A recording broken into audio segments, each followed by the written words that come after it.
Yeah, because we voted on this. No, I'm talking about. Yeah. I remember. Yeah, When right. Andrew and Mary. I thought it was a good. Yeah. You I think so. That's what I. It is. And at the end of it. Okay, just want to make sure. Felt like I didn't have that like. I got elected. I'm totally by That it could have been something like else. when I read the notes, I agree. I thought that made sense. I totally agree with you where I thought for simplicity's sake, it goes together with each seat. That's my But I just think that's gonna be too hard Yeah. from a like management perspective. Oh, last year, what did we do? Oh, like the training That's just wicked confusing. Yes. to be pointed by. You know, I gotta get my drink. Yeah, exactly. It's I agree, but Yeah, and you know, especially For us, it's gonna stay longer. if we get all this days. So. Is what it is. You know, you can always make sure it's a valid. So great, well, and you can, and you, exactly, and you can make sure it's every year it changes, so it's not only makes five people, to your point, and like to your point. If you're select board, you'd be like, I won't because I'm already, whatever, which is fine, I think that's, like I said, when I saw that, You know I what? didn't think that was bad. Just for me, but the way I sort of came in. is- Bringing it up. Oh. Yeah. Well, I said, I said you and Nat a couple of notes this morning. Did you get to read? Did you get to read the two? Guess who's across the street right Yeah, I mean. now? Liz. See, that's how Nantucket works. You know what, this morning. You just don't know when it's I was gonna going work. to that cut through, you know, down by where the last chap is, and he was coming the other way in the cheap, Liz. Oh, So I went that down. street has no answer. No, but, you know, we. That street just needs to be left the but way we had it a is. little It doesn't have a conversation, we had solution. little Conversation. Coffin Street, But thanks the for that. lobster trap. Yeah, does that No, make? seriously, That coffin, not the one out there, it's the one over here. but There's now, actually three coffins. If you include Tom Nevis. seriously now. Thank you. It was. No, that's good. She's good. She knows what to do with all them kind of stupid things. Liz Holland. She needed something. Celebrate.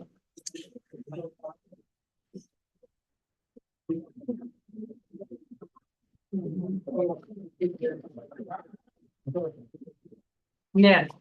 Is Dave coming? It's online. Is he? Is he? Oh. Joe's, no, they're both online. Yeah. Randy said she's on a trip with her mom, so she didn't have to. Your friend was a little. Yeah, speak for a lot. This year was totally shot. That's the last week. I know, it's like. Okay. I guess it's, When are these items come Were they here from last week, just sitting on the table? Really? Wow. Okay.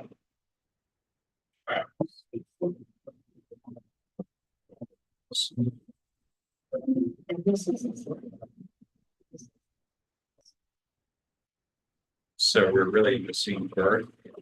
Right? I'm sorry, did you say something about that? No, Wendy's on a trip right now, so Oh, she's excuse me. not with her mom, so she said she'll. So she may have to put her time as well. But she is gonna join us, right? So, oh, yeah. Give it to five past. Oh, I don't get to joke around with Joe or Dave. What's gonna happen now? You're gonna have to talk to me. What to do now? No, faces across the table. No moaning, sighing. A Falmouth person. We still have at least 2 hours. So that's at least one. So there we Yes, go. yes. We should do a counter, like. Are we going for We three? used to do. There's two now. It is a problem. I kind of just automatically do it. I'm giving you a hard time. It's like Ted Kennedy when he did, if he just said, in between sentences. Well, you know, Nat, I sat there last time, you kept sighing, there was something. No. No, that's every meeting. Mick Jagger was at the Olympics. He was at the. Yeah.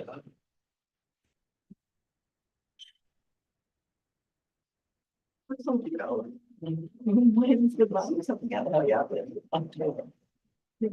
Yes, very excited. I saw it this Friday. You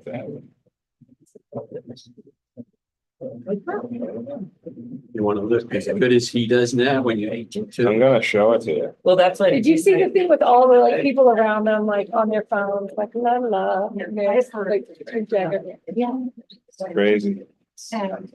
Oh, first online. Oh, good.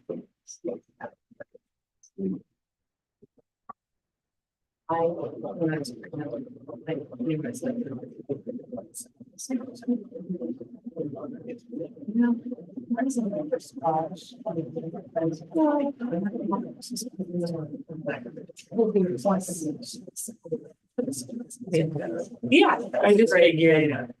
Yeah. Just like, I just. The woman in her forties was wondering who it was. The rest of them didn't know. When you see the picture. Yeah. Well, that's. Are you showing me the picture of everyone on their phone?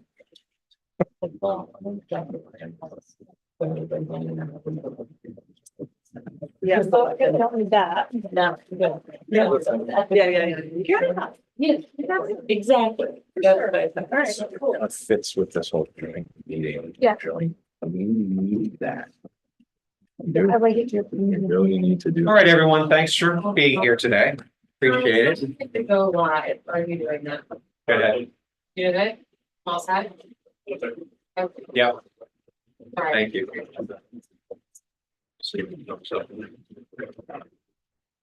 Yes. Same place. Let's try that again. Thanks, everyone, for being here today. I appreciate it. This is the meeting of the Nantucket Planning and Economic Development Commission, August 5th, 5 p.m. We are here today. You have an agenda for you at this point. This is a hybrid meeting. So let me establish that form is available at this point under which to do it, and then we'll get to the agenda in a minute. So, starting at the top, Matt Hole, Here. John Kitchener. Here. Patty Buchanan. Here. Mike Mazzarelli. Here. Christina Jolly. Here. Rob Moore. Here. Joe Top. Present. Thank you. Bert Johnson. Here. Dave Iverson. Here. And Barry Reckon, Chair as well is here. So, turning to the agenda at this point, there's one thing I just want to add in, which will come up right before we get to the public workshop, and that's just public comment for things that are not on the agenda. So with that small addition, I will start taking roll call vote for those to approve the agenda. So I didn't have it all.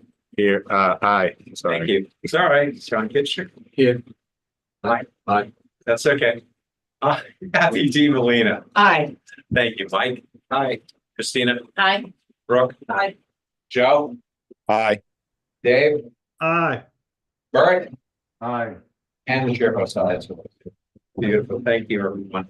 I'm going to apologize in advance. You're going to have to maybe speak loud at times. If my voice fades, I'll apologize for that too. One of my ears is just totally blocked from sinuses. And rest assured, I know you want me up there the next time. And as soon as I'm out of this thing, you'll have me there. But in the meantime, thank you for your accommodation. So is there anyone in the public who'd like to make any mention of course? Because if not, we'll turn directly over to jumping into the shop that we all wanted to do here today. No, that's it. Okay. So the workshop specifically is to deal with the enabling legislation. And so we're going to pretty much stay within that and not really want to move outside of extemporaneous subjects that aren't pertinent for the enabling legislation. So I just want to be very clear about what the direction is. Now, the workshop was established back in June. I was not part of that meeting. I did watch the video for that. So I probably just like to establish.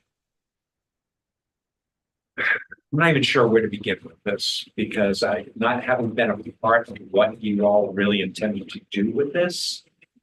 I'm a little fuzzy. And mind you, some of the members.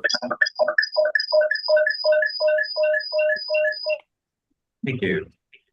Some of the members who wanted to establish this, like John Colgate, was no longer part of this group. Yeah. So. Yeah. It's a little rough to kind of begin the entry, but sure that once we get the process started, we'll have a much better feel of things. So, Nat, you shared that. It Do you want me to try to give a scenario, a synopsis of that? What was? Because it was really 2 meetings. It was really 2 meetings. It started in April. Or the meeting before we asked for this. So what was that? May, sorry, 1 month off. Dawn actually asked, he made an open invite for Hillary to, attend our meetings, but in a formal manner of not just saying, hey, show up at our meetings, like you're invited to our meetings. Yeah. When we have this on the agenda. And then the next meeting, the meeting that you're referring to now, was the discussion and her suggestion about a workshop to discuss essentially what we agree on, and then maybe what we don't agree on, and trying to find some collaboration, common ground, majority, supermajority, whatever kind of thing you want to, how you want to talk about it. But that's how it happened. Okay. Okay. So.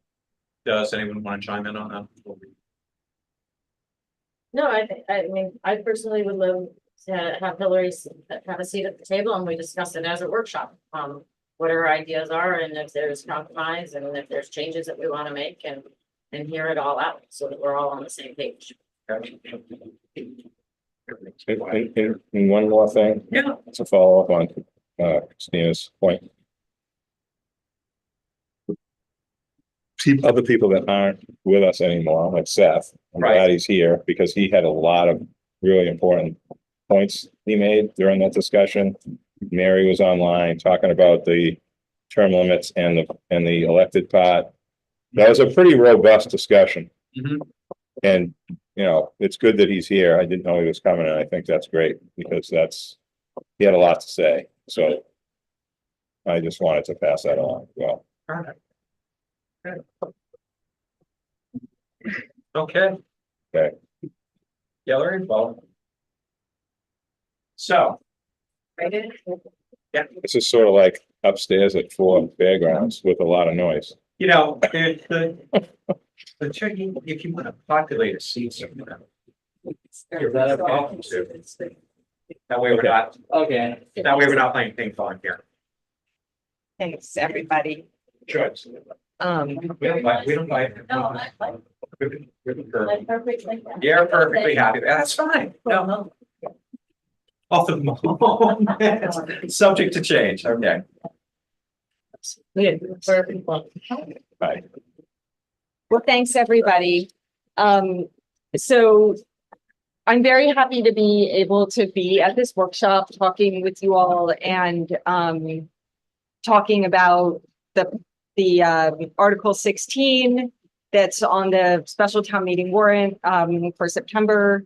And what do we all, can we really all sort of come together?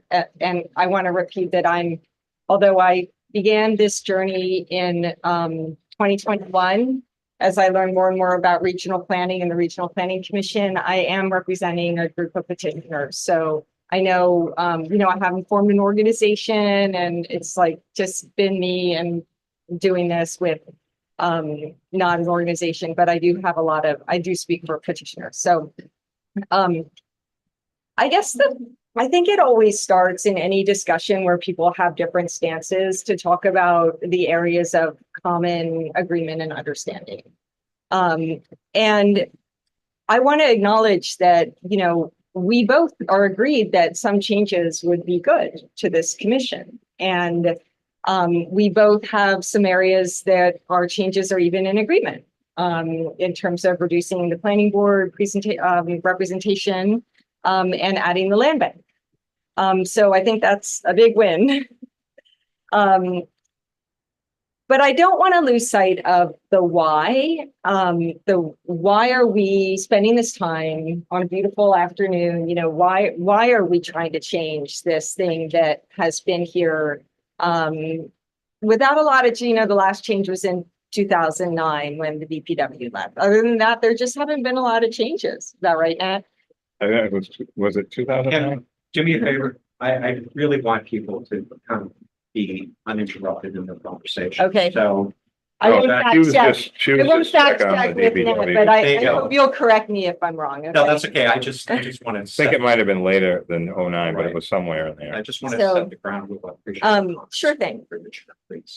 So the reason why I brought this petition to the 2022 town meeting was because I wanted this planning commission, I wanted to ask town meeting if they felt this planning commission could be more effective at getting the long range planning done. Could this planning commission with some different membership, some different people, a different construction, could it get more side paths built? Could it get more intersections redesigned? Could it get the master plan updated? It was all about saying that governance matters, structure matters. How you comprise a governmental body makes a difference to the outcome. And so that was my starting question. And I think it should be everyone's North Star, because I don't think we should just be moving the furniture around. I think we should be asking, how does this get a more responsive, accountable commission that can make some progress in the way that this commission is specifically here to make. This is not the planning board. It's not here to make sure that we, agree that somebody's plans are permittable. It's here to say, what do we want this island to be in 20 to 30 years? And how can we use our power at the State House, our access to certain funds from the state and federal government, to realize our vision for this community? And I think this commission is also has a special responsibility to make sure there is a vision for the community, that it's agreed upon, and that's not easy. So that was the goal. And, I know there's some things that we're just not going to agree about. Like, you spent a lot of time talking about how to get the at-large members on. And I have reasons why I believe that they should be elected. It doesn't necessarily have to be 5 members. But I do want to talk about the other seats. I am very concerned that, so just to review, sorry, let me say what I proposed. I think you all know, but I had proposed to town meeting, and it was passed at town meeting and reviewed by Senate Council and is a bill, the following structure: 5 members elected to serve at large, and 6 members appointed from other commissions. That would be the 3 existing people, Concom, county commissioners, and housing authority, and 3 additional members. There would be 1 person from the planning board, 1 person from the historical commission, and 1 person from the land bank. So it's a core of 5 people that can be voted off the island by the voters, and 6 people appointed from other boards. And I specifically included all of the land use boards. So the land bank is there, we all agree why. The planning board is obviously there, we all agree why. It doesn't have to be just 1 person, but they need to be there, obviously.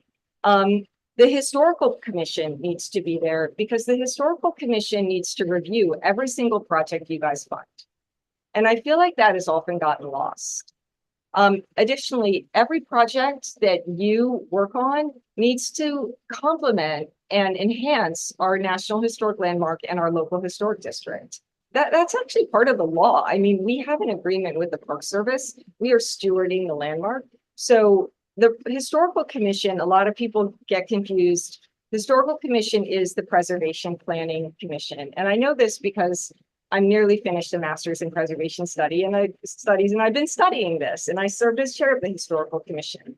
So to leave the preservation planning, the long-term historic preservation planning commission off of this commission really I mean, I can't get my head around why that would be something anybody would want. I know that the reason was because it's represented by staff.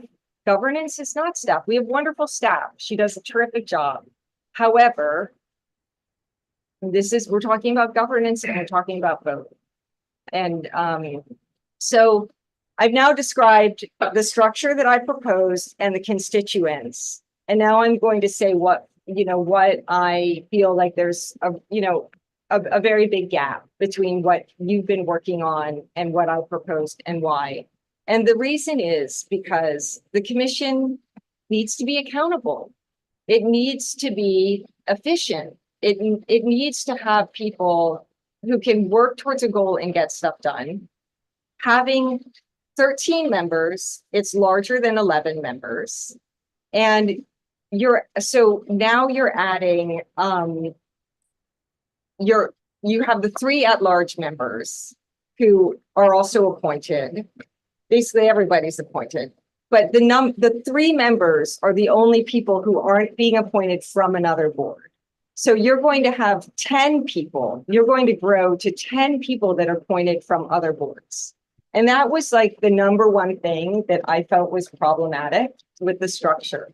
Because when you have people who sign up to do something like, I love theater, I love Nantucket's culture, I want to be on the cultural commission, or I have a small business, making sure that we've got a really full Christmas stroll is very important to me. I want to be on the Chamber of Commerce. And they step up to serve on that. And then they're drafted onto this board and they're very happy about that. And then they spend all of their time talking about roundabouts and, side paths. And then they're asked to go from this board to serve on yet another board. And at your last meeting, you had some seats that you couldn't fill. So I just think that the goal of what I put forward was to try to increase the number of people that had specifically wanted to serve on this commission and were able to serve on this commission and not have to go through another board. And I don't like the idea of making the commission bigger because I think 11 is already unwieldy. If anything, it should be smaller. I mean, if you look at the town council study committee, they don't want to go bigger than 9. I'm not arguing to make it 9, but so those would be the things that I would put forward for the workshop. I just, it's irresponsible not to have the historical commission on this. 2, please don't make the board bigger. It's too big already. And please don't increase the number of people that are appointed from other boards. It should be focused on the land use boards. And you can then create steering committees. So this is a beautiful, increasingly rare copy of the 2001 Comprehensive Community Plan, or 2000 Comprehensive Community Plan. This was overseen by this commission and it was done by a steering committee that included the Chamber of Commerce, that included, the social services. So please, it's not that these people can't be involved. It's just that the commission has to be efficient, effective, nimble, responsive. Thank you very much.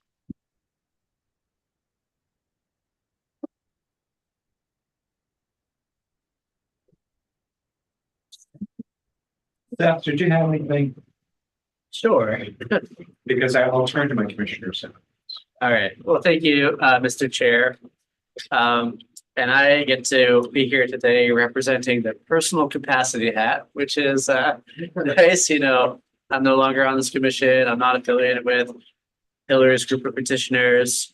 But I think before we take any of the things that Ms. Rayport said into consideration, a little bit of looking into the data makes sense. So I think you've heard me talk a million times about how becoming elected is much harder than being appointed. I'm not going to rehash that, but I want you to look at the current proposed membership and look at how many of the boards are elected versus appointed right now. So in my understanding, Housing Authority is elected, Land Bank is elected, and Planning Board is elected. That's 5 members out of a 13-member proposed commission. So maybe County. county commissioners. Two. Six. Yeah. 6 members. So maybe we try to strike a balance between seats coming from, and I understand what Hillary is saying, that if you're elected to one of those boards, you still get appointed to this board. It's a little bit different than being directly elected to this board. I hear that. But the ultimate reality is somebody still has to go through the election process, the campaign process, the certification, everything. So maybe we try to strike a balance and we try to get 50% of the seats represented from elected sources and 50% from appointed sources. Or if it's 13, it's going to be one more than the other. So I said before when I was on this commission that my opinion is that 0 of the commissioners or at-large members should be appointed. I still personally believe that. But in the spirit of like compromise or good governance, maybe you make 1 or 2 of those commissioners elected, and you have roughly half the board coming from elected sources and roughly half coming from appointed sources. I think the thing about compromise is when we get to a compromise, it's usually something that nobody likes and nobody wants, but it's going to be something that is effective and move us towards the future. So I think it's going to be impossible to have every single one of us at the table agree on exactly what we want, but I think it is possible to have some type of compromise. And I do take Hillary's point about the historical commission.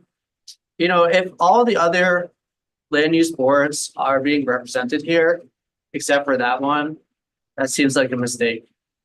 I don't take your point though about the membership size. 11 is a huge board, 13 is a huge board. Unless you're going to bring your board down to 7 or 5, there's no difference between 11, 13, 15. Once you have over 10 members, it's a big board and you're going to have to deal with that.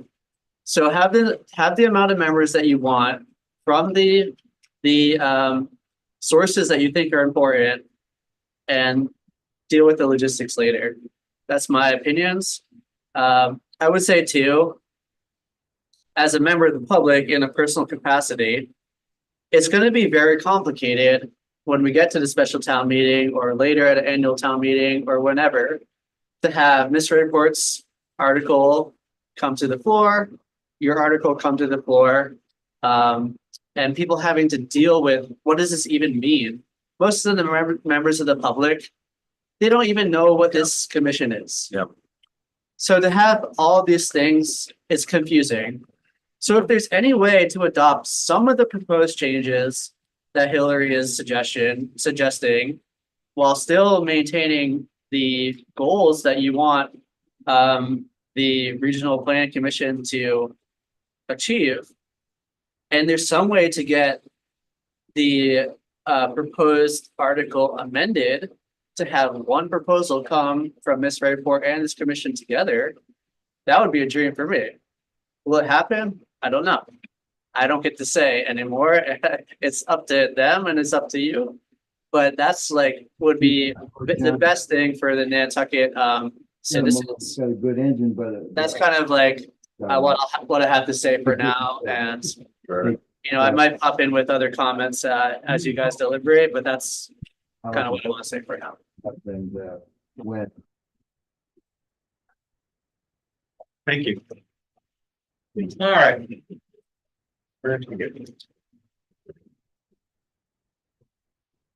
Happy?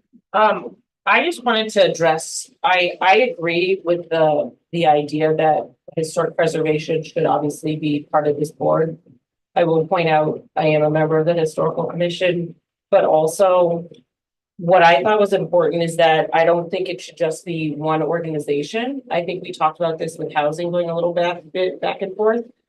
I think there's a lot of great organizations on the island that do historic preservation. I'm thinking of, you know, the NPT, it could be NHA, it could be the NHC, it could be the HDC, it could be the CLG, that's both of them.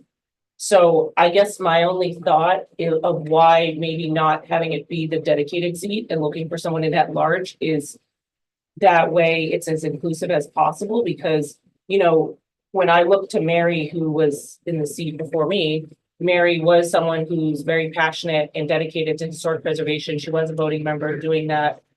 And she wasn't a part of the historical commission, but she still was very involved in that community. And so that's why, I mean, personally, I think that is why it makes sense for it to be a part of at-large, just so that it can be inclusive as possible, not just be one specific form. So that was just, I guess, my personal opinion on that part. I do think it's important. I just think we should be as open as possible to everyone. Yeah, Mr. Chair, I won't get too far in. I mean, the elected versus appointed conversations we keep having. I think it's important to step back a bit and say, well, what is it that we want around this table for the next few years? What organization they may come from or not, just leave that aside. What I think is important that we need for a job this size, and I agree with a lot of what Hillary said, but we have a big job.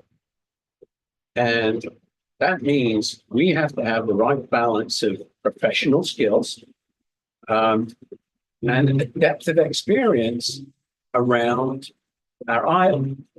So, you know, in the end, the people sitting around here better be 11 or 13 people that can contribute value to the conversations.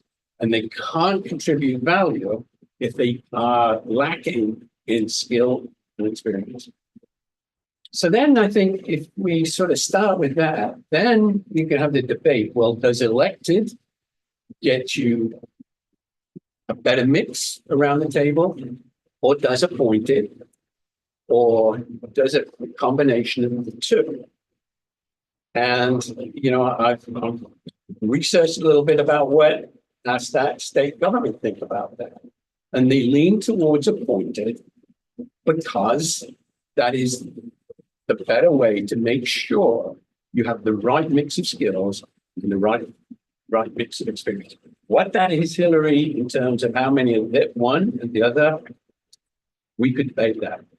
So that's point number one, Mr. Chair. Point number two is I hope today that, you know, Hillary has some very good points today. No doubt. Seth's made a few. Wouldn't it be better, though, to start with, you know, with our planning director, Ms. Snell, has put a lot of time into very succinctly putting out what the work of this group has been so far. Why don't we start with that, with Hillary around the table, and let Hillary put a tick in the box against the things that she thinks are okay. And let's stop where she disagrees and try and talk them through and see if, you know, we can come to an agreement or not. But I think our planning director's document is the better place to start, personally. And then, thank you. Thank you. Anyone else? Mr. Todd. Howdy. Well, I guess the question is, do you want to take on John's advisement and ask Hillary to strike or basically sign off on what she likes of it and what she doesn't like that's before right now, or do you want to hear my comments? I thought she kind of did that. Okay. I don't know if you want to go any deeper. I think we need to go detail. All right. I'm sorry, you didn't hear that. So funny, Joe's coming in clearer than we are. Yeah, so It's unbelievable. I want to go back to that. I mean, unless you want to do a brief recap. No, Well, I heard what Hillary said, so I just was curious if you wanted to go deeper. I Sorry. think I do want to hear from you at this point. Because it would be good to hear, what your thoughts are on everything. Okay. You seem to be focusing on membership, and I think listening to this, there's also broader implications that are being brought forward. And so I'd like to kind of see where you're all going to take the students. Okay. So, I mean, I understand what Hillary's saying, and that was something we talked about we had a couple meetings regarding this topic, and I think that we all rose to, Holly Backus would come in and kind of advise us, but also I really think it's important where, we're trying to do long range planning, and I don't think that, to Hillary's point, I think that it's going to be too fine of a point on something where I think it's going to be too structured. I believe that, I stand before the HDC and I watch the historical commission meetings. I think when we get to a certain point, then we sit down, because I can tell you right now, if, Ray Pohl said something at the HDC, he would come back and some members would, I don't agree with that, or I didn't speak on it, I want to weigh in. And I think that the historical commission would have the same, response. I think they would like to take whatever we have started in a draft form and then say, all right, we're going to put our mark on it. And they, maybe have, either 1 to 10 meetings, whatever that takes to establish that, information that may be lacking, or we're going in the wrong direction, or whatever historical aspect may be missing. But I think that that's when we get to that level. We do have Abby on the board, which is great. But at the same time, I think we all know what's going on in Nantucket. You say Nantucket and the word historic is synonymous with it. It is equal to. And I think we're the gold standard of what happens around the world as far as historic. So I just feel like that. I understand what she's doing. I'm not dismissing or discrediting anything they do, because they have extreme value. But I think it just is not at this level of what we're trying to do as far as long range planning. And I think that we can, bring them in. I'm sure they would gladly sit at the table. Hillary's happy to sit at the table, and I'm glad she's finally there to all, hash out whatever the, what is not, aligned in our groups, and whether we can align everything, that's great. If we can't, then I think we shake hands and agree that, just to move on. So I just think that is just not a place we need to go right now. And I think the other thing is elected. I honestly think that the Concom members should be elected, but that's not here or there, but that's just another elected official that should be on the board. So that's kind of where I'm at. I just think it's too fine of a point right now for the historical commission or the HDC or anything like that to come on right now. And I think that we could bring them on at a later date. Thank you, Mr. Chair. Thank you. Anyone else?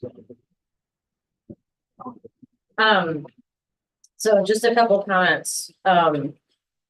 So I definitely hear about the HDC, about the historical commission, and I hear Seth talking about compromise, and I think that compromises should be our number one thing. That's why we're here, is this workshop, so that we can go as a united front and find some balance.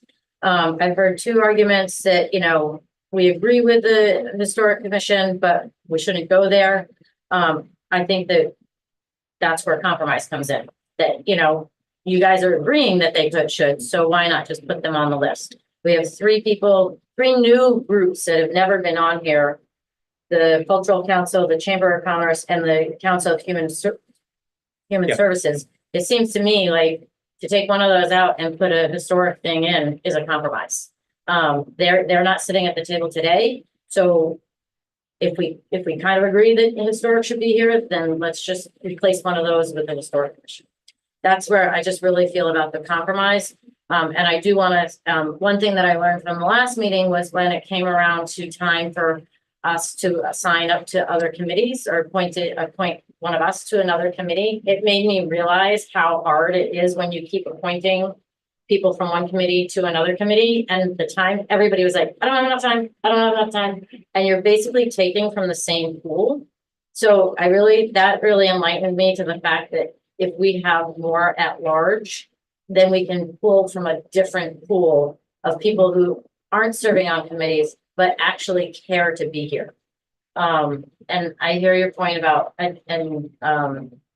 knowledge base and the right people at the table. So I feel like a combination of doing some appointed and some either at large, whether they're elected. And I know everybody says elected is hard, but many of us here in this room have been elected, and we did it, and it wasn't the end of the world. And we did it because we really believed in the organization that we were running for. And I think that those are the people that we want at this table. And they're going to be the ones that are accountable and engaged and committed, not just appointed from another board and yet another job that they have to do. Well, I agree with that and thank you for that. Sorry. Thank you.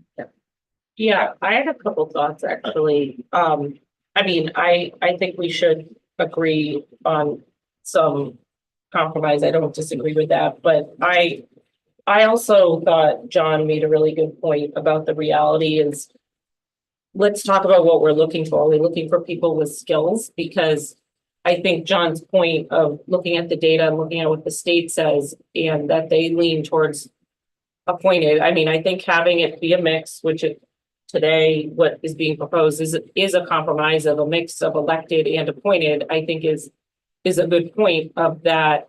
If you want certain skills from certain people, I think that's why you need to have it be a mix. I do agree that like the appointed from boards, things like that. But I also think we need to make sure it's not too complicated and unwieldy. And so I thought, Brooke, you made a good point in the notes of, you know, having different organizations to appoint certain seats. I can see that getting really complicated very quickly. And if we want to, again, engage people and have people involved, the harder you make it and the more confusing it is, the less likely people are to get involved. We've all been at town meeting. We've seen every article the more complicated it is, the more people change it, it gets voted down because people don't understand it. And so I think if you make anything too complicated or difficult, people won't engage because they won't know what's going on. So I think we just need to weigh that as another piece of, you know, what would be the best way to get people involved and what will be the easiest way to get people involved. Because again, if it's too hard or too complicated, like, yes, people can run for elections, but also that's another thing that like, if you don't have the time or resources, then you're automatically like discounting that population of people. And if we want to hear from diverse backgrounds, then having everybody be elected really does cut a lot of the people who are maybe less fortunate or don't have the resources to run an election. And like, do we really want to say that's what we want to do? Because I would think if we're talking about how diverse Nantucket is, we want to make it as inclusive as possible. And if we're saying, well, you need to spend money to do an election, that's the opposite of that. So that's just the one thing that I think about when you think about that, which isn't to say obviously that's why I think it should be a mix. Some seats can be, I agree. yeah, Absolutely because it agree. just, I don't want us to disenfranchise people to be like, well, it all has to be elected. And then Yeah. that population of people who maybe it's somebody who would consider doing an at-large seat, but if they're all elected, they can't. And then if they're not elected to another board, then they can't. So then they end up not being able to be involved. I guess that's the only thing that I think about from that, but I totally agree. So I just wanted to kind of throw that out there. And sorry, I see Dave as a seat. Yeah, I'm gonna go to Dave. Mr. Rice. Thank you, Mr. Chair.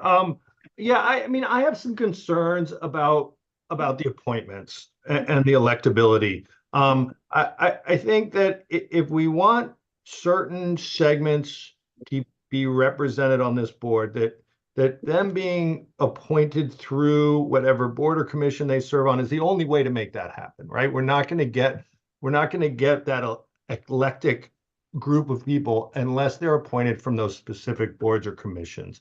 As far as the at-large members, and I do hear the reasons why, and I think that some of it rings true, but I think that, you know, for me, I filled out county commissioners on all 3 slots as an appointment, and I think that the select board / county commissioners have shown in a number of appointments over the past few years that they do hold commissioners or board members accountable. I also think with them being an appointing authority, I think we will get, for one, you have to apply to get your name in the pool of appointing authorities, right? So you're getting people that are actually want that job and are invested in it. They don't have to be elected. They can just put their name in. I think if we get elected, if we do elected for the at-large, we run the risk of not having the mix we would like to see as far as experience, expertise. We're just kind of, in a way, and I don't want to say stuck, but we get what we get. And I think that it's important to address the needs of the board by appointing people that can help address those needs. And lastly, my greatest concern is people not putting their names in. I think the Shellfish Advisory Board, I think it is a good example of, they have empty seats often, and that's because people don't put their name in to be elected for it. And I fear that if we have elected seats, too many elected seats, that we could have empty seats on the board, and I think that would be unproductive. Thank you, Mr. Chair. Thank you. Could I just make a suggestion? I think, I appreciate the comments about elected versus appointed, and I certainly agree that there are pros and cons to each, and it's certainly an area of potential compromise. I think it might, from my perspective, be more urgent, actually, and actionable to talk about the other appointed members that you all added in when you finalized those discussions last December, because it happened, 8 months ago. I wasn't able, I was at that meeting, but I wasn't able to make any comments. So this is the first time I've ever been able to make any comments because of the way the discussion worked out in December.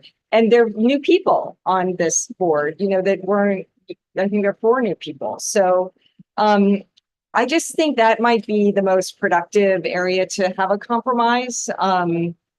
So I guess I would ask, would you be willing to give a right of appointment to the Historical Commission?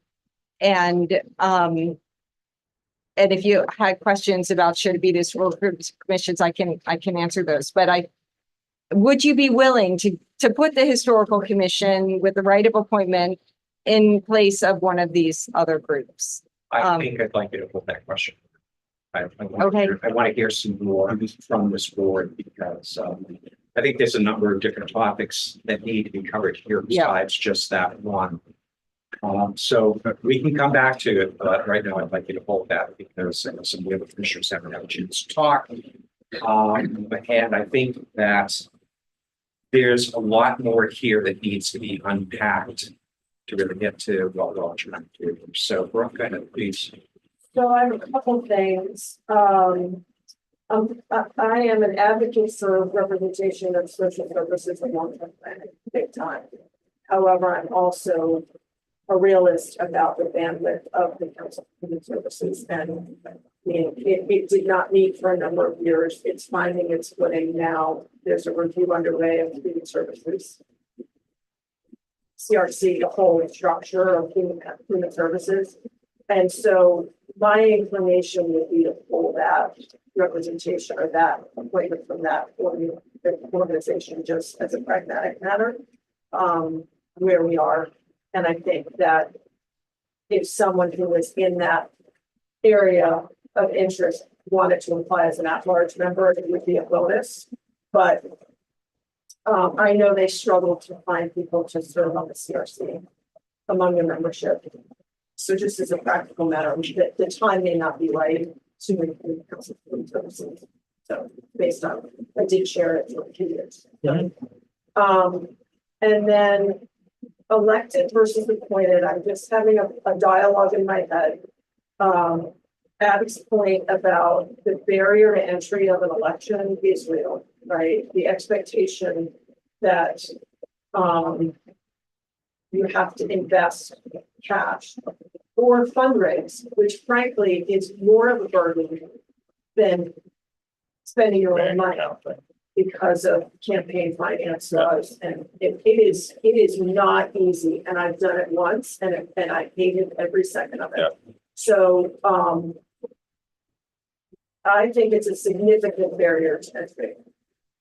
The advantage of it is if the community thinks that the appointing authorities are not effectively representing some section or some perspective in the community, the opportunity for an elected position allows the community to stand up a candidate who may represent a point of view that is not represented sort of from the inside track, as it were, if you think of appointments in that way. So, so that sort of leads me to maybe splitting the baby on elected and appointed But that begs the question, does that add a layer of confusion?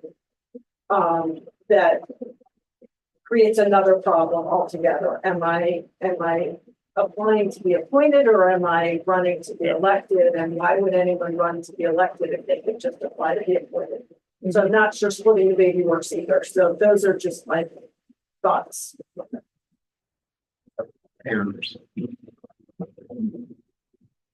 Seth, go ahead. Thank you, Mr. Chair. So I have some comments that are unfortunately just going to make this process more confusing, but they're directly in response to what Mr. Aver said and what Mr. Morris said. So I was a big proponent, I think the original proponent of the sector specific appointees. And I still feel like there is a big value to having these types of sectors represented: arts and culture, business, social services, and housing. But I do hear the points about how it's getting complicated to have these people being appointed by a bunch of different boards. And people may not remember this, but way back at the beginning of this process, I offered an alternative that no one really seemed to want to do at the time, but maybe you will now. It's to, instead of having any sector specific seats, just have all those seats be at large, but have qualifications on the at large seats for some of the at large seats. And this is not unique to this commission. This exists in the airport commission. Somebody on the airport commission has to be, they have to be primarily in aviation for their career. This exists in the agricultural commission. Somebody on the agricultural commission has to be primarily involved in agriculture as their primary income source to be on the commission. This exists in the Affordable Housing Trust, I believe. There has to be a real estate agent on that. So this model exists. So if we want these sectors represented, we could just up the at-large appointments to 7 instead of 3, but have them, some of them restricted, saying that they need to be a qualified person who represents this interest or this sector. How you define that is ultimately up to you, but I think that will reduce a lot of confusion on the appointment process. And in terms of the election, it's not just financial resources that you're required to put up when you're getting elected. You also have to be at least 18 and a registered voter of the town of Nantucket. There's plenty of people on Nantucket who serve on commissions who aren't qualified voters. That would eliminate all of those people in the pool. And it would be significant. And I don't know if we can find the data to see how significant that would be, but it would reduce a lot of people from participating. And in response to Dave's point, I would say there is a way to ensure, if you guys decide to have many more elected seats than you do now, remember, you're doing a whole legislative update process, and you can change whatever you want in that law as long as you agree to it and the state agrees to it. And there is a way to ensure that you don't have vacancies even with elections. You're allowed to put language into your legislation that says, in the case of a vacancy, the commission shall appoint a member to fill that vacancy until the next election can happen. So if you want people to be elected, but you're worried that there's going to be vacancies, make them elected and make that vacancy appointment process so that you're not stuck without members. Is that a good thing to have people just, you know, game the election process and not apply to be elected because they think there's going to be vacancies and say, I'll get appointed later? No, but it allows you to have some flexibility in making sure that the amount of members that you have stays the same. That's actually in the bill. It's in the bill. Yeah. All right. So I think there's like logistical solutions to that. But it is a balance. Running an election is very difficult. And plenty of governmental bodies, including the state and, you know, world-renowned academic institutions say that it's not good governance to have elected officials for a type of position like this that's primarily responsible for planning and land use development. Elected officials tend to be in different types of bodies that are more regulatory or executive. So that's why I don't believe there should be elected officials at all. But I hear there's the compromise needed. So make more people elected perhaps, but allow them to be appointed in case of a vacancy. Thank you. Thanks. John? Thank you, Mr. Chair. Just a couple of things. So I often draw on personal experience. So the last 2 years, I expressed interest in 2 different organizations through the appointment process, which, to be honest, felt a little bit like a mini election process, because I had to run against other candidates both times. I was faced, like the second time, with I would say like an appointment board of select board members and planning board members. And it was a very transparent process. I was running against other members. I was examined by a good cross-section of people. And when I won in both times, I felt I got this appointment legitimately. This isn't about I knew somebody or I didn't know somebody. I got it legitimately, and it made me feel like, okay, I'm ready to do this. So that's just one comment.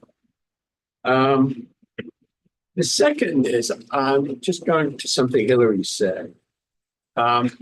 We've just come out of, on the short-term rental front, we've just come out of a very good select board collaboration process to bring 3 different groups together to get one short-term rental article, and we did.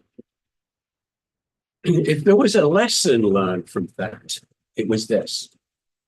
You can't say, well, let's go to this one and let's agree on that and then put the other one to the side.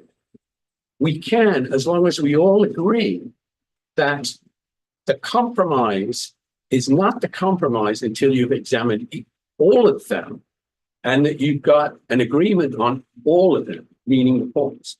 Because if not, you end up walking away with everybody feeling like they've just been hacked.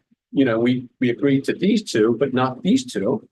And, Hillary, your article then still goes forward, but in the spirit of compromise, we've changed this, which we probably wouldn't. So I would say, I do agree, start wherever you think is the right place to start, but let's not say we have a compromise until the whole thing has been, we've all looked at each other in the eye and said, okay, well, this is the spirit of compromise. We're going to do this on these 3, and this on those 2, and yeah, we can all live with it. Is it, Hillary, what you really want? Is it what we really want? Better not be, otherwise it's not a good compromise. So that's just my only point, Mr. Chair. Let's not get sucked into agreeing things piecemeal and then thinking that's it, because that would be unfair to both sides. Thank you. Chairman, thank you, Mr. Chairman. Excuse me. I want to agree with John's point about when I was appointed to the Conservation Commission, that was 7 people who put an application in, and it did feel like an election of sorts. And then on the election at large, I'm just kind of reading the room a little bit, and we discussed it a lot at the last meeting, and I do want to say was a ton of discussion before I was ever involved here. So I want to be very careful not to diminish anybody else's previous comments, but just reading the room a little bit, it doesn't seem like there's support for, or full majority support for elected members at the moment. And to Seth's point, 13 members, 11 members, 10 members. It's a huge board, no matter what, and I'm open-minded to whatever appointments we discuss here at the table. Thank you. Mr. Chair, can I just have leverage? Just I No, no, what? I just want that conversation to keep going. So whatever, I'll wait. I want If you were gonna pick- all right, so No, he's had a few defer to changes. you. No, I just wanna, I have an actual question that I wanna I've got through one. you to Abby on something she said at the beginning, and I kinda wanna make sure I understood. On that, I'm gonna yield the floor to you. Is that okay? Yes. Okay. I want you So- to, because I'm gonna talk about half a dozen things. Oh, okay, Yeah, no, okay. Barry, that's, I just, Yeah, no, go ahead, please. okay. So Abby, you brought up, I think, that one of the at-large members about historic, Mhm. sort of, like, whatever. Reservation, yeah. I know we get into this whole CLG thing, which I never heard that term until last year. But anyway. The historic, I mean, the housing authority was around a long time ago, so it's like here. Like, so let's just say the HDC was on this commission from 1973, just whatever, because it started in 1955. And we were here today saying, oh, we got to get a different historic or something, like we did the other night. We talked about housing, like we were like ready to dump the historic, I mean, the housing authority, like, oh, well, they're all done.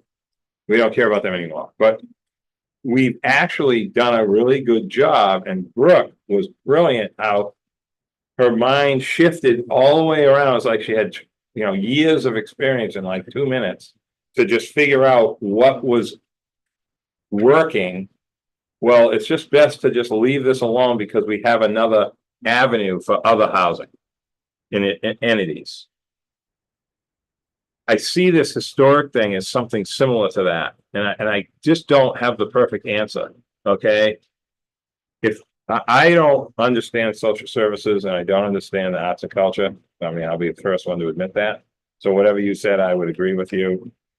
I'm not saying that we should remove one. I'm saying if we do, then I would agree with what you're saying. The number 13, we were 12 for how many years, Leslie? 40? Yeah. When we got rid of the DPW, whatever year that was. I just can't remember how many, I think it was like 10 years ago. It might have been a little less than that. Yeah, okay, so. But the reason we did that has nothing to do with. There was a whole bunch of reasons that made sense to do that, because they were already in ex officio, and there was nobody showing up. It was causing voting problems and changes and different things that were going on at the time. So in reality, we're just adding one in my mind. I'm not looking at this as like, oh my God, there's 13, when we really weren't much different for a long time. So I'm not concerned about that number, so I think we should just move away from that. But we got to figure this out, this historic thing, because what Hillary's talking about with the review thing is true, okay, especially with some of the stuff with Sconset Road, some of these things. But how often is Joe Rob, how often does this come up? Like, it's not all the time, it's sporadically. I just don't see that as the be all and end all to changing the structure of the planning commission. However, I'm open to somebody's really smart idea of having it be multiple. It could be a historic commission, it could be HDC, it could be the other reservation trust, That was why I was. or advocating- some way to make it not targeted like we do with the housing authority, and we're sort of, I don't want to say stuck with it. That isn't the right way to say it, but I know you guys understand what I mean. We have all these historical entities and not one of them is technically on the commission. So picking one out of whatever might not be the right thing. It might be better to have a process that brings in one member of whatever that entity, whatever somehow the choosing process happens. That's my Yeah. thought. I agree. I mean, I'm thinking of. hold on. Sorry. I know you're gonna get back. Go I through the thought you were chair. asking me a Just question. sorry. Because believe me, there's half a dozen things I want to chime in with right here, but I'm holding myself.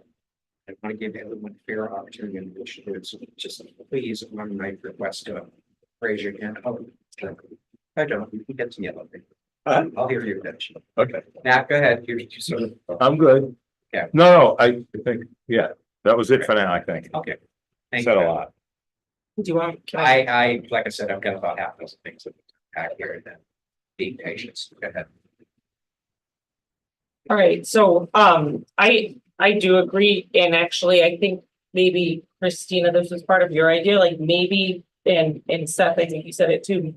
Maybe what we do is, like we said, with the at-large, we say we're looking for these types of qualifications, and so maybe it's not one specific organization, but we could say, hey, we'd like to have one of the at-large people be dedicated to historic preservation, we'd like one to be dedicated to X, Y, Z, like, I think that might be a way where you could still include the skill set, as John brought up in the building, the beginning of like what's important is having certain skill sets, so we could say that's something that we're looking for, but it's not quite as strict as being like one or versus the other, because even when I think if you were to have historic preservation, as I said, I think there are different organizations, even with the historical commission, like it really shouldn't be the historical commission, it would be the CLG instead, because if you're talking about from a funding standpoint and things like that, that's really the organization, that's the mechanism that does that on this island. It's not the NHC, it's the CLG.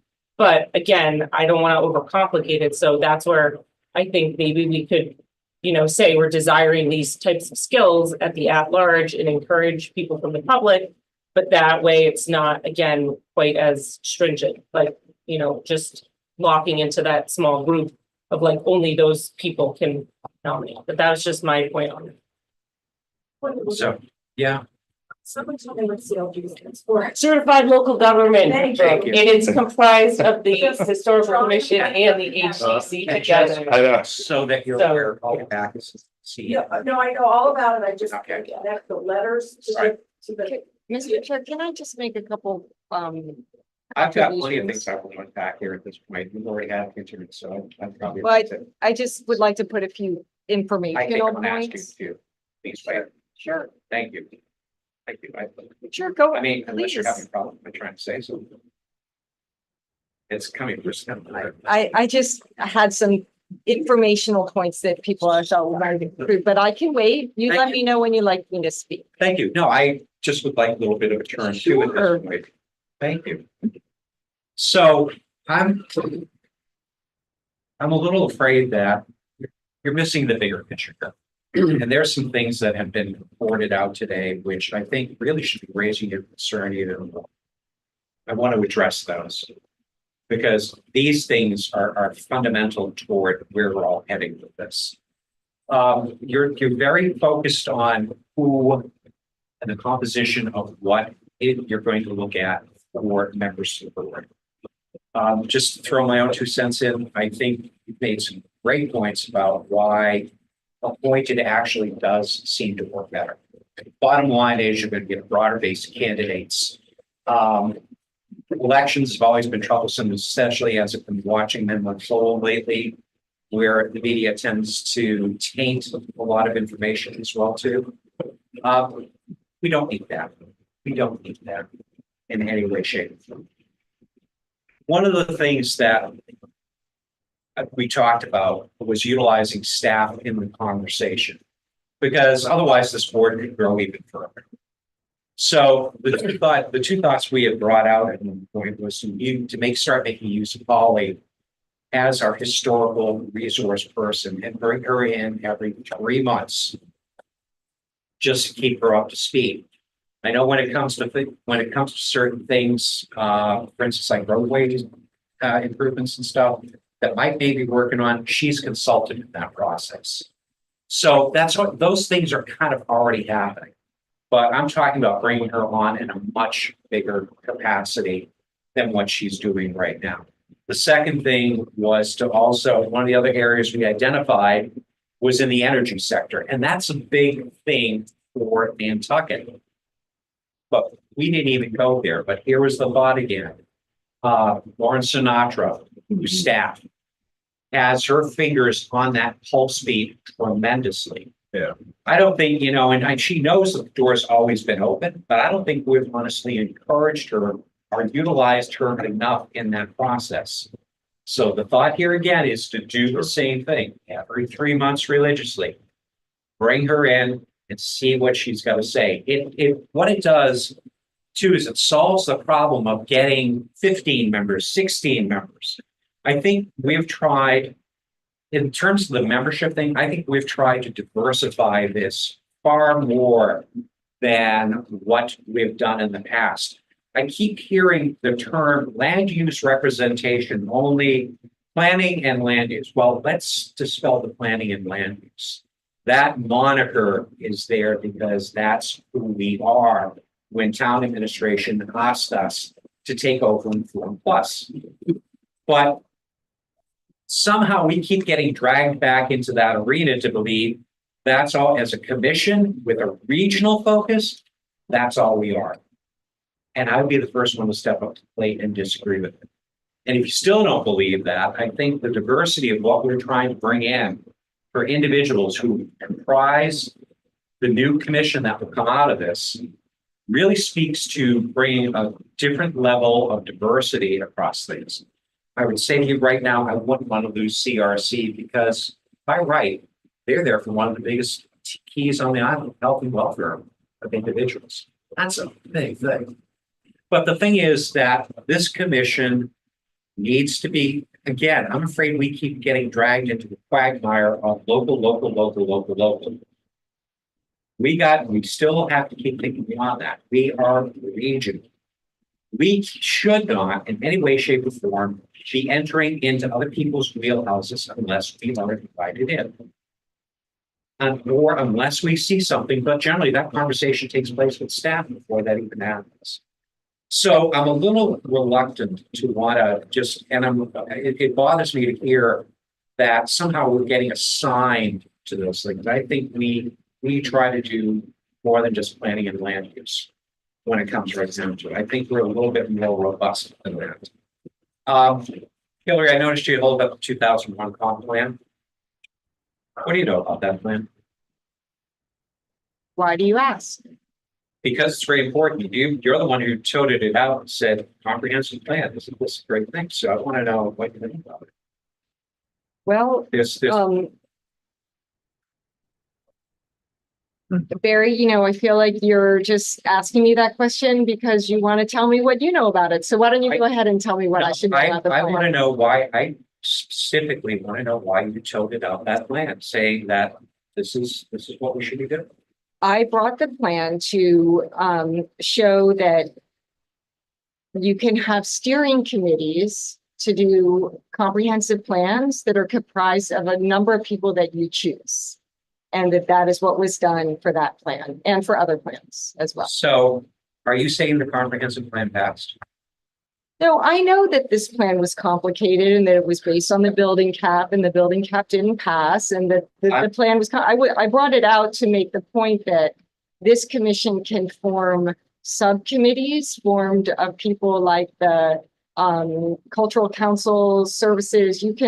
You're empowered to form working groups of the type of people that you want to have advised. That was what I said when I brought up the plan. Okay. I also think it's cool that to see it, it's historic at this point and someone found it at the Take It or Leave It and they gave it to me. So I just thought it was a neat show and tell object. So I won't disagree with you. I think the idea that us being able to form committees itself is very much a real thing. And we have done that. For instance, BPAC is probably one of the best examples I can come up with. Actually, with pedestrian advisory committee. So there are other things where we have done that in the past. Make no mistake about it. Some work, some are short term in terms of they meet their objectives and move on. Maybe we haven't uncovered everything we need to do. I'm a little worried though when you traipse out that plan, the comprehensive plan, because that was probably one of the most abysmal failures that ever took place. Town meeting brought that to a grind. And there's a number of different reasons I would love to get into you with why that failed. But the thing is, you've got to remember, we are not the regulatory board. We are advisory, and that's where things started to fall apart with that. But the other thing too was that plan tried to make us the master of everything. And that did not work well in any way, shape, with what this community thought should have taken place. So looking at some of the things, I think we can cover the historical aspect by utilizing staff. I think 13 is kind of the magic cap of where I'd like to be with this commission. I think going to appointed is much gentler. It will hopefully get you a more robust number of individuals coming in. The election process, like I said, not only can be, I think it's a barrier to a lot of individuals. I really do. There's a lot of time, energy, both personal and financial investment involved in the process, not to also include the fact of a lot of the, there's pros with it, with people who support you, but there's also a lot of negatives that come out of it as well too. And I've really seen the other side of people come up and not only get espoused in the public sector, but also through the media as well too. Why would people in their right mind want to go back and do that nonsense? It takes a special person to do that. I'd like to keep us a little bit more broad-based in terms of doing. There's about 2 or 3 other areas I want to cover, which are far more significant to what's been brought up today, but I want to stop right here for a minute myself, and then we're going to cover a little bit more territory. Okay. Are you all done? Something. Done for the moment. I would just like to go back to the reason why we're here, which is a workshop, and that the concerns that we have of Hillary bringing an article to town meeting and us bringing an article to town meeting and then conflicting. I think that was the reason why we agreed to do this, was to try to find a compromise. I have heard everybody explain why they think that we shouldn't do what Hillary's suggesting. Or, that it should be appointed, which that sounds like a majority. That the one thing that she feels strongly that I'm hearing is that the historic commission, I've heard all the reasons why to do it a different way. So I would love to hear somebody suggest something that we can do that Hillary's asking, because I've heard a lot of the no, we're just going to stick with what we have. So I would like to hear if anybody's willing to do anything Hillary has offered. Can I maybe say some things that might convince people that, like, maybe convince you to try to do some of the things I'm asking for? So about the elected members, I just want to make sure everybody knows that there are other planning commissions that have elected members. The Martha's Vineyard Commission has elected members. I'm not going to go through all of them. I have a list of all of them and how they're comprised. And we also have boards on Nantucket that have a mix of elected and appointed members. I will personally say that the question is, where do you want the power to be? Do you want to concentrate the power in the appointing body, or do you want to give the power to the people? About the historical commission, I just want to repeat, it is not the same being advised by staff and having a voting member on the commission with a vote that is coming to you with representing a certain body. It's really, really different. I think it's wonderful that you're going to hear more from Lauren representing energy. It's a big concern, and Holly. But that doesn't take the place of having the historical commission have a seat. You're not saying, well, we don't need the land bank to have a right appointment. We can just ask their executive director to come in and brief us. It just seems like you're treating these two groups very differently. And I guess it really is starting to sound to me like you maybe have something against the historical commission. And I just don't understand why that would be. About the ideas that, well, okay, maybe we can have preservation some other way. It feels a little bit like you have this. This is a historical commission of a town is a very, very important independent commission. it's not necessarily perceived that way on Nantucket because it wasn't adopted until I think 2005. But they were created in Massachusetts in 1966. And they do long-range preservation planning. It is the board that is responsible for identifying the preservation resources and where the development should and shouldn't go to protect those resources. So as far as the nonprofits, NPT wrote a letter saying we do not want to be involved with appointing someone to the NPNEDC. It was brought up before. They feel very strongly about it because they feel that it puts them in a position in conflict with their donor base. As far as the HDC, please understand that the HDC is an architectural review board. They decide whether or not a particular design, and most of what they're viewing are new buildings, is appropriate. And I'm taking that from, the way historic district commissions work in Massachusetts. So the Historical Commission is the overarching preservation planning board for a community.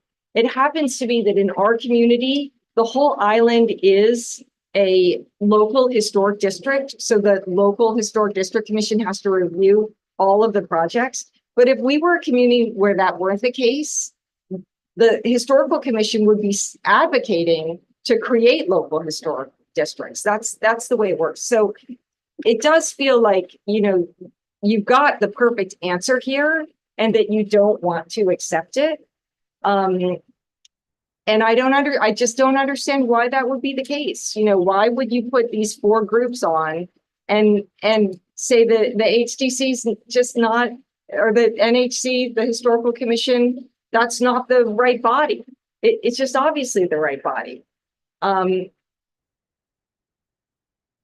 I hope that makes sense. I mean, the certified local government is a program. It is a program that is a partnership between state, local, and federal governments. And because in Massachusetts, we don't have a preservation commission, we have 2 different commissions. There's a special agreement that the state makes us sign, which says when they have their required annual meeting as a certified local government, they will meet together, and for that purpose, they will be called a certified local government commission. It's like a term of convenience. So it's not meant to disempower or to take any power away from the Historical Commission. Historical commissions do preservation planning, long-range preservation planning. And I feel, as you can tell from my tone, I mean, I just feel very strongly that if there's one area that we can compromise on before town meeting, I hope this would be it. I don't understand why it wouldn't be it. Is there some reason why you guys don't want to put the Historical Commission? Like, do you have a problem with the Historical Commission? Abby, go ahead. I just want to point out, I am on the Historical Commission, so I think probably people don't feel like we need to add another seat because we already have somebody who's on the Historical Commission today. But you're at large, right? Right, but I'm still on it. So like, if you're saying there's no voice, like, I am happy to bring anything from the commission that I've attended every meeting. Like, and so I think that it's not that people have something against it, it's that they feel like it's already represented. So I think that they don't feel like it's a problem that needs to be addressed. I mean, I would say personally, that's how I feel. And I also feel like personally, again, when I, felt strongly about it, even though Mary was not on the Historical Commission, I felt like if there was an issue we felt strongly about, we could have talked to her about it. She's not on it anymore, but I guess that's just like, I kind of personally find it a little offensive because I am on it. That's the whole point. Like, we don't need another person on it if we have it represented. And so for you to say, do people have something against it? Or do they not like it? I just think that's kind of offensive to say because we're They here. didn't choose you. Excuse me, Hillary. There's a difference Hillary? between being chosen Hillary, by this excuse me, will commission. you let her finish, please? Thank It's just not really a Excuse me. valid point. I think it's a valid point, and I'm sorry you don't agree. Thank you. Gary, all right. Yeah, all right. I'm actually gonna go to Joe and Dave. Okay, go ahead. I didn't see that. That's okay. I wanted to go back to the nineties for a second, but you go ahead. Now, let me acknowledge some other people. Mr. Topic, you got the floor. Thank you, Mr. Chair. I'm with Abby right now. I mean, that is an extremely offensive comment to be making. To say that we don't care about the Historical Commission or the HCC, I just find so disheartening, especially as a Nantucket native, and I love Nantucket. I've also worked for an architecture firm who had a chance to go into court and dissolve the HCC, and they decided not to, and take all the penalties and punishment delivered because, and I was glad they did, and I was proud to be working for them because they understood the value of the HCC and what it is to Nantucket. The HCC also does not just look at new buildings. They look at historic buildings. They also look at landscaping. They look at roadways. They just had an argument when someone off of Main Street had removed some pavement. So, or replaced some old historic stone with asphalt. So that's a wrong statement. The other part of it is I also feel like this board is open to anyone. Come forward, sit down. I wish there was 30, 40 people in the audience and everyone wanted to help out. We've had multiple meetings on this. I mean, it is just unbelievable that we're at the 11th hour and then we're having this, which is fine. But to say like we haven't had any conversation or we haven't talked about elected or you know, it's just, that's just insane because we have had multiple discussions about this and it's been very valid. The other part of it is I just feel like Holly would be the point person to say, hey, I think that you should stop right now and bring it to the Historical Commission because I think they're going to bring great value to us, but I don't think it's necessary to be on the board. I also feel like if someone from that board wants to step up, there are large seats that are open, and I think they can run at that time. And I love everyone on that board. I think they do a phenomenal job. That is their opportunity to step forward. I don't think anyone's being pigeonholed. I don't think we should stop, you know, having someone because they're on a board or not. I mean, the DPW made sense, but I think in this case, this board is open to any and all. I mean, I feel like with a Statue of Liberty, bring us your week, you're tired, you're sick, you're poor, everything. We are open to everyone. But I also just am really offended by the comment that we don't care about the Historical Commission or the HCC or a CLG member because we have one on there. Thankfully, she stepped up and she was on there. Hillary, you also have great credentials, but you were not elected, Sally. But Abby is here. So we have someone at the seat of the table. To say we're not, I think is very offensive. And I think that that just needs to be corrected quickly. Thank you, Mr. Chair. Mr. Iverson. Thank you, Mr. Chair. I'll be quick because I need to leave. Listen, I'm not going to pile on. Well, maybe I will, but I have no problem at all having an NHC member on this board. I don't have a problem having them be appointed by the NHC. I think they need to be represented. When we appointed Abby, that was part of the thought process. She wasn't, there was letters in the paper. We suffered slings and arrows when Abby was appointed. But look at her resume. She belongs, and she belongs partly because she's an NHC member. So, Hillary, yes, I support having an NHC member on this, okay? But don't pretend that it's not important to us because it is. And the person that represents that is sitting right across the table from you. So, again, I support having a member, and I think that I support Hillary's idea of having one. And that's it. Thank you.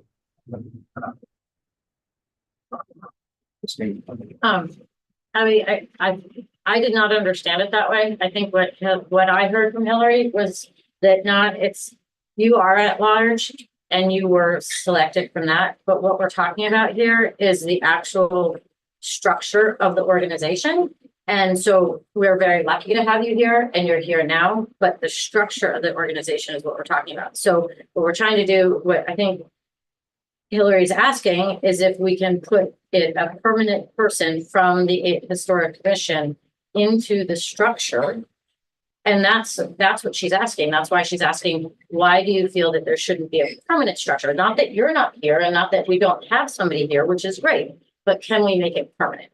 Can we put it into our bylaws that we have the Historic Commission in our bylaws, that person is always going to be at this table? And if you don't want that, why is that? That's what I would also want to know. Because I feel that is one compromise that I'm comfortable with, is taking one of these people out and putting in the historic commission. And again, trying to find a compromise as to why we're actually here. And I think it's great that you're here, but I don't want to leave it per chance that it comes through as an at-large. The same way I'm an at-large right now, but I'm representing the land bank. I'm very excited that the land bank is going to have a permanent seat at the table. And so I'd like to see the historic commission have a permanent seat at the table as well.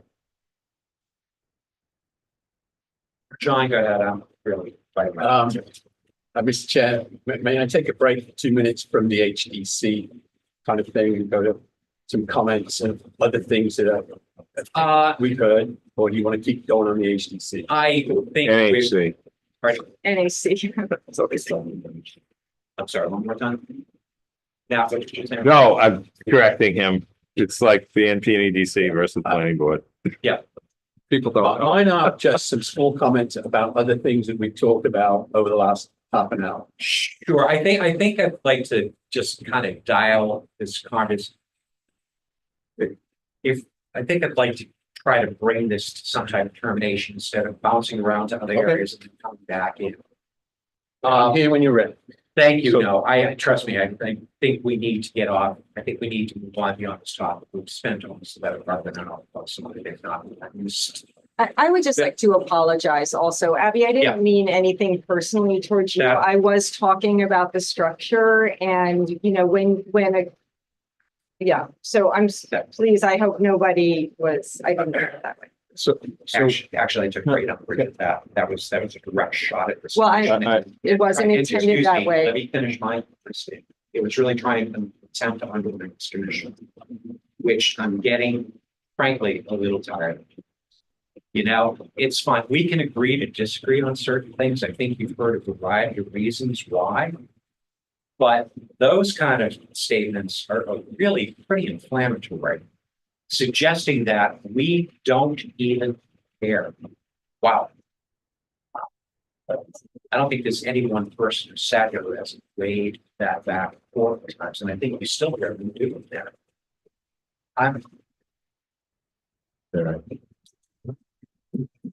All right, let's kind of see if we can figure out where we're going to this. Yeah. I'm going back to something Seth said, which brings us back to a more general conversation about areas of expertise being represented on the commission. And it comes back to a general issue of people signing up to be on a board or commission and then having multiple assignments in addition to that board or commission.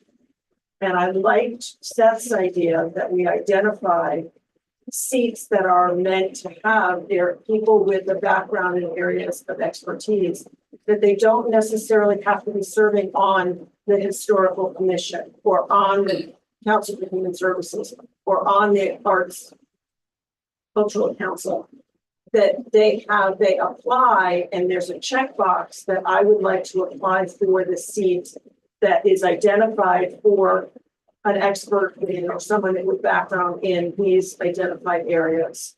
And that there be 5 or 6 of those and some that are just open to people who just have a general interest in long range planning.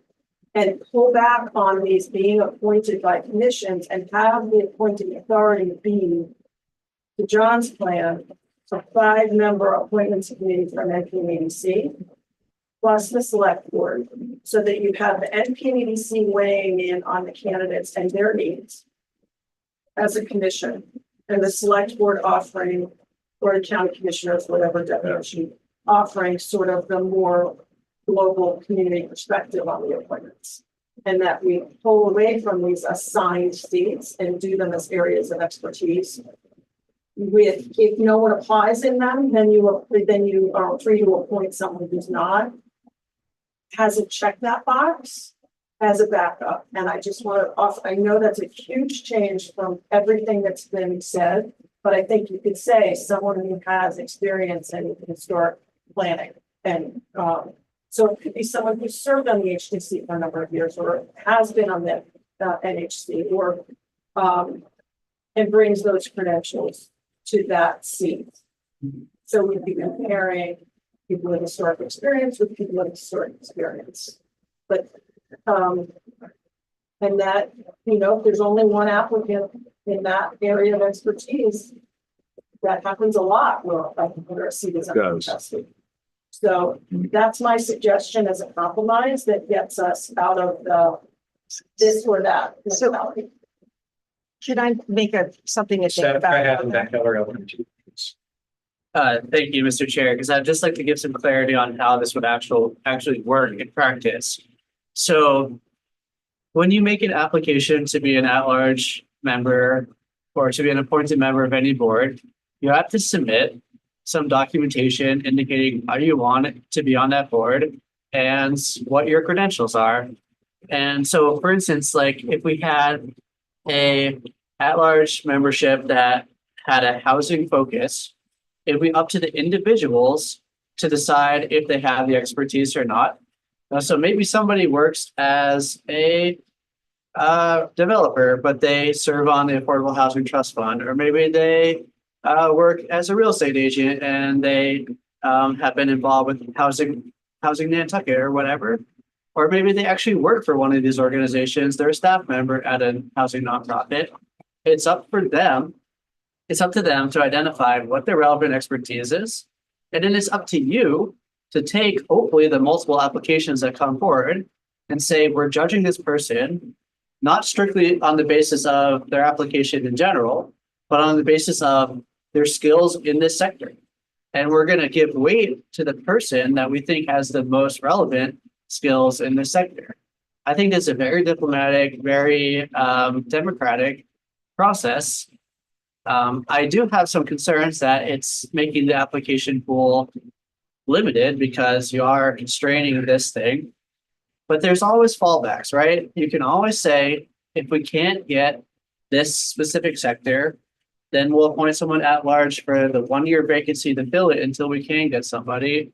Or you can make the sectors more broad. I mean, you could combine arts and culture and social services together if you want. You could combine, you know, some of these things together into larger buckets that you might have a little bit better experience with. And I want to make one other comment, if you'll allow it, Mr. Chair, that's about your guys' matrix about who you think should be doing appointments. And you're probably thinking about this already, but you know, I think you have a lot of good ideas about who should be doing the appointments. But you need to ask these bodies if they're actually willing to do that. And I know, and I'm going to speak for Dawn, and she's going to probably give me flack on this later. I'm probably going to take a lot of flack for this one, but you know, in my conversations with Dawn and her role as a select board member, she said that appointing people to boards is the thing that she hates the most. And I'm sure a lot of select board or county commissioners probably agree with that. So it's not only about who's being appointed, but you have to get buy-in from who's doing the appointments. And I'm sure you will do that in the process, but that's important. And just lastly, I think Christina hit the note on the head here twice today already. And with respect and deference to you as the chair, Barry, you weren't around at some of these earlier meetings when we decided to have this workshop meeting. The point really was to try to find some consensus or reconciliation between the NPDC's process and what the petitioner's process was. And if there's no ability to do that at this meeting, then I believe you should just take a motion to adjourn and deal with it at special town meeting in September. And that's my opinion as a member of the public, but that's really what the original point of this meeting was when I did serve on the commission. So thank you. Yeah, I'd just like to correct something. I missed one meeting, which I watched via video afterwards. So to say that I am unaware of what transacted, maybe I wasn't here to participate, but I am. I'm not saying that. If I spoke, Just. that's not what I was meaning to say. I'm just trying to say that that was the original intention of the reason to have this workshop meeting in the first place. So thank you. Thank you. Kelly? Thank you. Well, I I appreciate those comments because we are trying to get closer together, and trying to maybe identify some easy things that we could get closer together on. I want to so I appreciate, Brooke, that you put forward this idea as maybe a different way to get to the right. Yeah, third option. The thing that it leaves out is that we're trying to bring people together, and bring different planning activities are happening in different pockets. And we're trying to bring that together in this commission so that, we could say, well, let's have open space and maybe we have someone from the Conservation Foundation. When we have someone from the land bank, they can say very specifically about their open space plan as a municipal, like a governmental function. So, sorry, The land bank was not included in the area, it was the ones above that on the list. oh, you mean arts and culture, Yeah. business, Or at the top. and social services, but not housing, Maybe housing. maybe I don't know. housing. Okay, so I would then say the historical commission as the preservation planning body should be, I would want to pull them out of your suggestion. Okay. Yeah. So Because- not All right. compromising. Truth, Right. truth. Sorry, I'm sorry, Mr. Chair. Well, no, I'm saying that your suggestion of having some of these, having preservation be appointed by a appointment process of somebody with a background in preservation is different from having someone who can come and represent the historical commission, who's somebody that they've chosen, because the historical commission is they've been assigned a task by the government. So that's why I think it's different. And I just also, well, maybe I'll just stop there because I think you're saying we can make some of these appointments specific.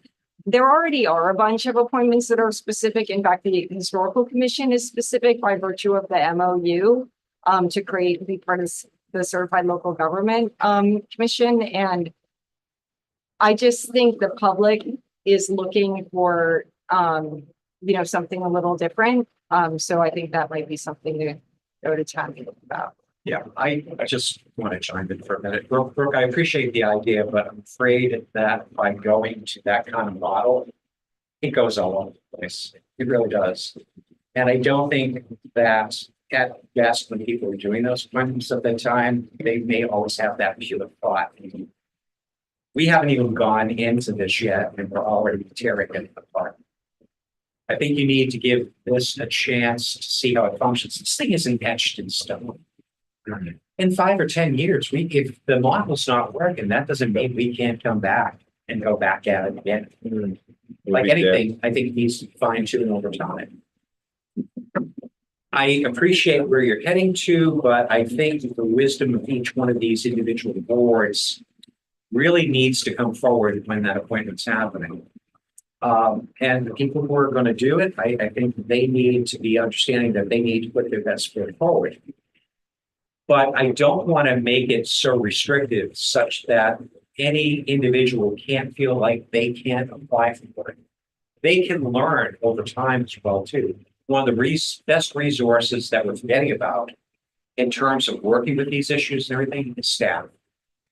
I mean, I'll tell you, there wasn't maybe up until recently for me, there wasn't every week or two I was in the office conversing about where are we heading to, what's happening, where are we going, what should I be looking at it through various filters I have to deal with it. So I kind of, personally would like to stick with what we have. As I said too, my biggest thing is no offense against the historic commission or whatever, but 13 was a tough number to come up to. And I really wanted, as my own personal, was to have as broad-based representation as possible with this board. To get any further into numbers makes us incredibly unwieldy. And that's why the idea of using staff, who I think is perfectly legitimate in this case, be able to help complement the other two, possibly 2 other positions at this point. Having a problem, saying, all right, maybe we should get rid of them, unless you want to get rid of one of the appointed at-large members. But I like that because there's your community representation right there. You're not putting up any barriers. You're just saying, here you go.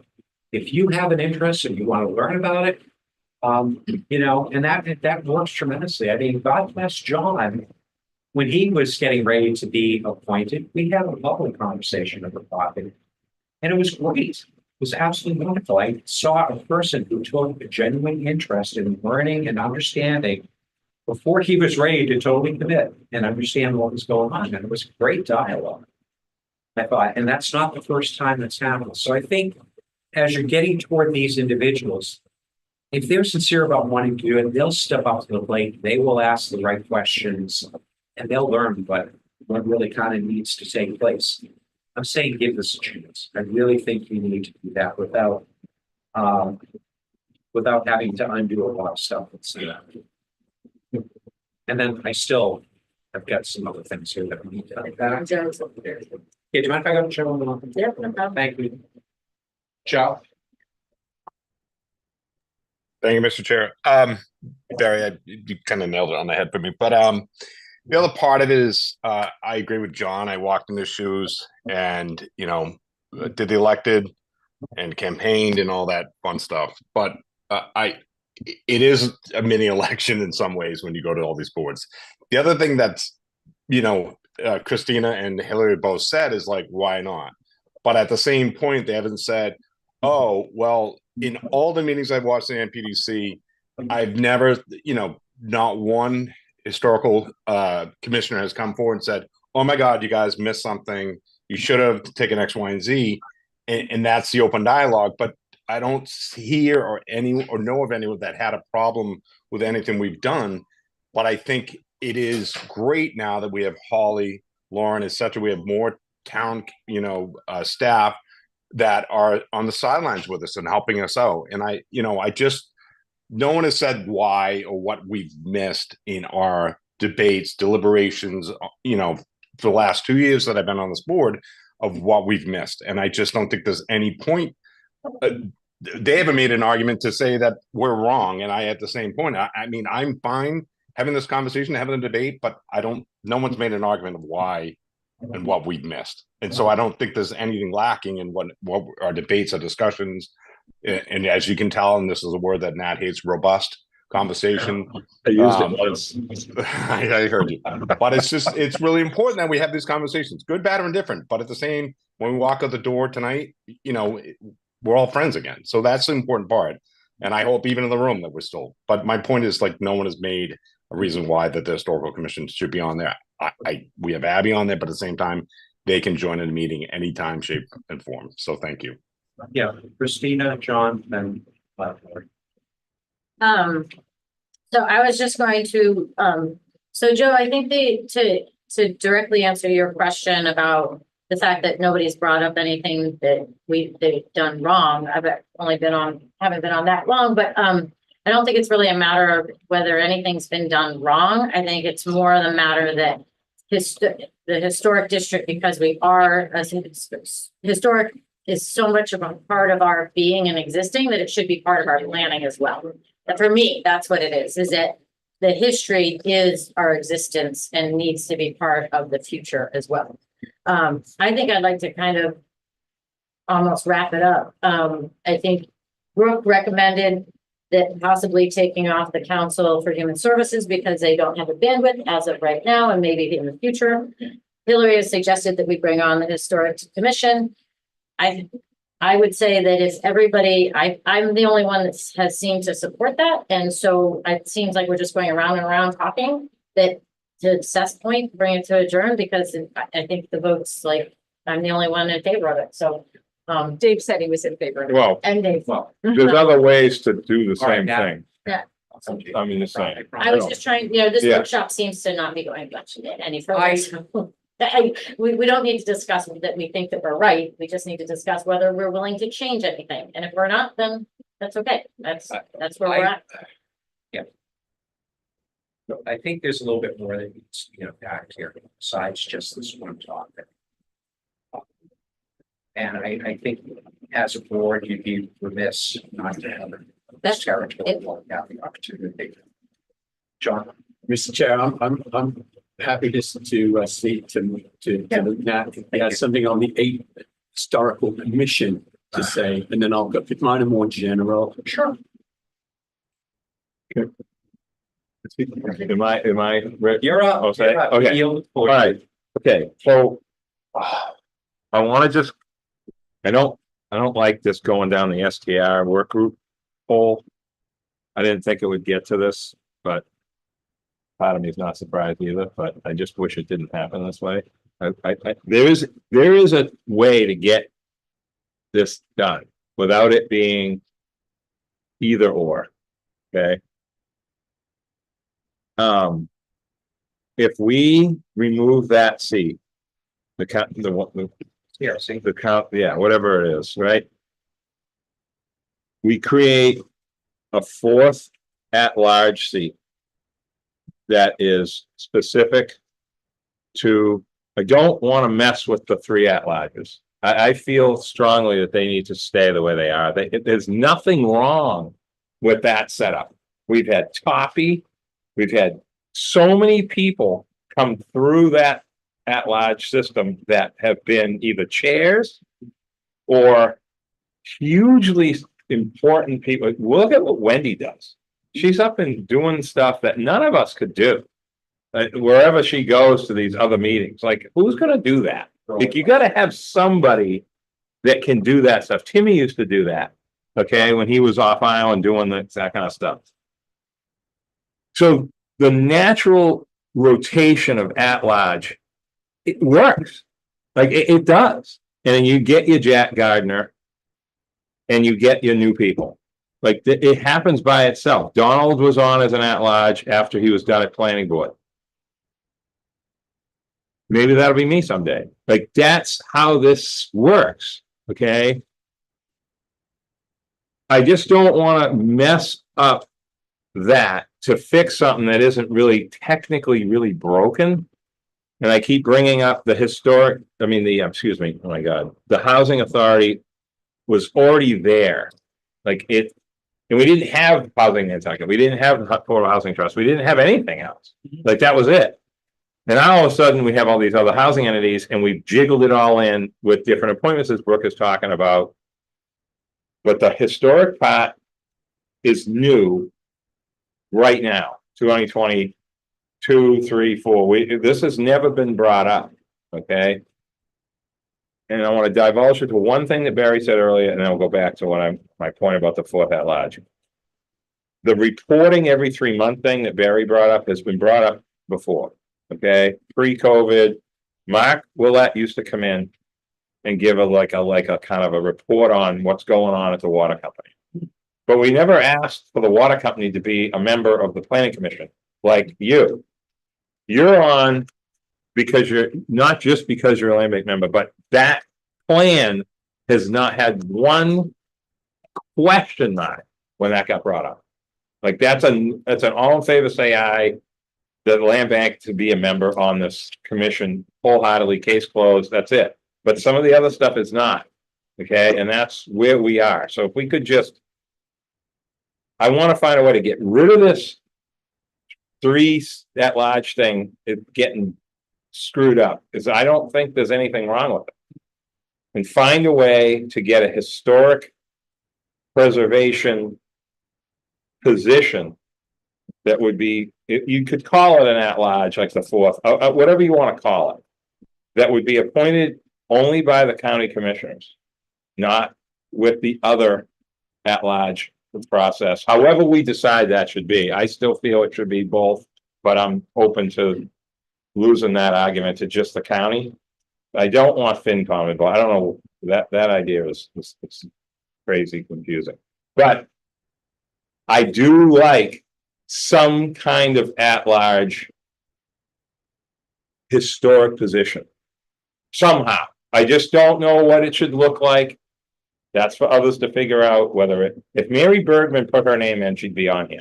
Like somebody like that. But it doesn't have to be historic commission per se, but it could be a specific position that is its own. I ask a question? So that's, so that's it for me, Mr. Chairman. I'm just trying to like, I don't want this to go down the toilet.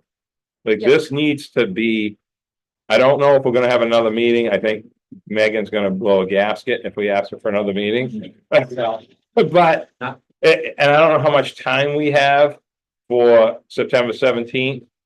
As far as like any changes potentially, because Hillary did, mention that at the previous meeting when we came up with this. So I don't know where we're at with time, but I just think that we need to try to hone this in somehow without it being all over the place with the other at-large seats. Okay, I'm done. John. It looks like Hillary's getting ready to leave. So if that's Why? the case, I'm gonna put my fifth question. I'm stopping. I ain't leaving. I just want to stay married. Like, I just can't lose my marriage. Okay, well, all right, so I'll ask my last question first. And that is, what I perhaps naively, Mr. Chair, I thought tonight would be the night where we and Hillary make a big step forward to getting to something we could see, perhaps one more meeting would get us to one article instead of two. And I guess my question is to perhaps both of you. Is that still a reality? Let me finish. Yeah, this. yeah, yeah. Because I'm gonna look at Brooke. The 3 articles for the short-term rental on September 17th looked even worse than this in terms of could there be confidence? And yet, there was. Not everybody, not anybody, but everything. So I guess, Hillary, are you in the frame of mind where you just want to get a couple of things changed from here to there? Or are you of a mindset that, yeah, I want to get on the same page as this group? And then, most likely, a new combined article would go there with your support. Are you ready for that? Or is it just, I want to get to these changes and that's So, still both going to go? What I think is that I'm being asked to capitulate on absolutely everything that I asked for. And I just want to frame out the different factors. I'm willing to have fewer at-large members. I suggested 5. I'm willing to have fewer. I'm willing to have a mix of appointed and elected members. I suggested all elected. I'm willing to have a mix. I suggested 1 planning board member. I'm willing to have more planning board members. I said, you have too many people appointed from other boards. You're moving to 10 people appointed from other boards and 3 people only that get directly onto this board. And I said, I think that's too much. I'm willing to accept that there will be more and it will be a 13. The only thing that I said was very important is that the historical commission be on this board. And I would like to hear from the man who knows more than any of us about Nantucket. Why is it not okay for the historical commission to have a right of appointment on the board? Well, wait a minute. I think I Hillary, this answered is that still my question. dime. If you're looking at me Hold on on. that, I can answer that because I just Why? said it twice. Yeah, why? Because, Hillary, you're not running the meeting. can I respond to what you said? Okay, Let's let John. Oh. Come with your- Because if the answer is yes, but I've got a couple of things that I'm gonna die on the hill for. Well, that's no different. There's probably on our side of the fence, there's probably a couple of things we'll die on the hill for. But then there's a lot of other stuff that, so, Mr. Chair, perhaps we could take a leaf out of the select board book and say, okay, time is short. So we can't have this group. But Mr. Chair, you select 2 or 3 to meet with in open meeting with Hillary for as many times as it takes. The short-term rental process that the select board put in place, it was 3 meetings week 1, 3 meetings week 2, and 2 meetings week 3. That kind of process seems to me would get us there, or we can be sure we're never going to get there. So I would just say, you know, but it needs, you know, there's no point in doing it if you Yeah. don't sign up. I would sign up for that. However, Excuse me. Thank you. Sorry. No, Let it, are let you it still gonna flow, call let me it, honey? let it flow, let it flow, Barry. It's all good. honey. Didn't you call me honey? Oh, He said, I'm so excuse me. I don't think so. Alright. I think I have- Never mind. I apologize. I have better manners. I did, I thought John was asking me a question that I could respond. that, again, you've asked multiple things here, right? That, you don't have to, it's up to you. I just wanna go back to what the question about why the historic commission. The reason well, I'm speaking of myself right now, but I think others have said similar things. We're starting from scratch with the historic piece, whereas the housing piece was in 1973. That's a long time ago. And over time, the housing stuff has changed. And and we had that discussion the other night, which I thought was really good, okay? And I just feel that if we put the NHC on, like by itself, like the Concom, like the Housing Authority, like The land bank. Counting, but the land bank is different. You can't say that the land bank is a similar pick to the historic commission. That's crazy. The land bank is elected board. It's been around since 1984 and has a gigantic role in Nantucket's future, especially when you talk about long range planning, whatever it's short, medium, long, whatever we're going to call it this week. They are going to be a collaborative part of this community in a different way over time. It's just going to happen. That's why we're here with changes, okay? Because it's not stagnant. It's just time has changed a lot, okay? When we start talking about other things with build out, with all this other stuff that's coming, it's going to be a wicked conversation that's going to require a lot of different people to figure out. But to go back to your question, I want the historic position to be, it's gonna be brand new, and I want it to be right the first time. That's all I'm saying, But because you're I could make the case. Cultural council, you're at. Well, Are you saying those go away? no, I am saying what Brooke said earlier. I already said, I am not an expert at those two entities, so I would divulge to what she said, but I'm to remove that one and make a fourth at large that's separate though from the others, that gets appointed by the county commission as a historic preservation position. Is its own, not historic commission, but historic preservation. And it could be somebody from the historic commission, it could be somebody from the preservation trust, it could be somebody else from multiple entities. If we had no housing on the planning commission right now, what would we be talking about? We talk about housing in Nantucket. Oh, well, we don't want them because they've got this. And then we'd be talking about, we would be around in circles trying to figure out how to get that position in.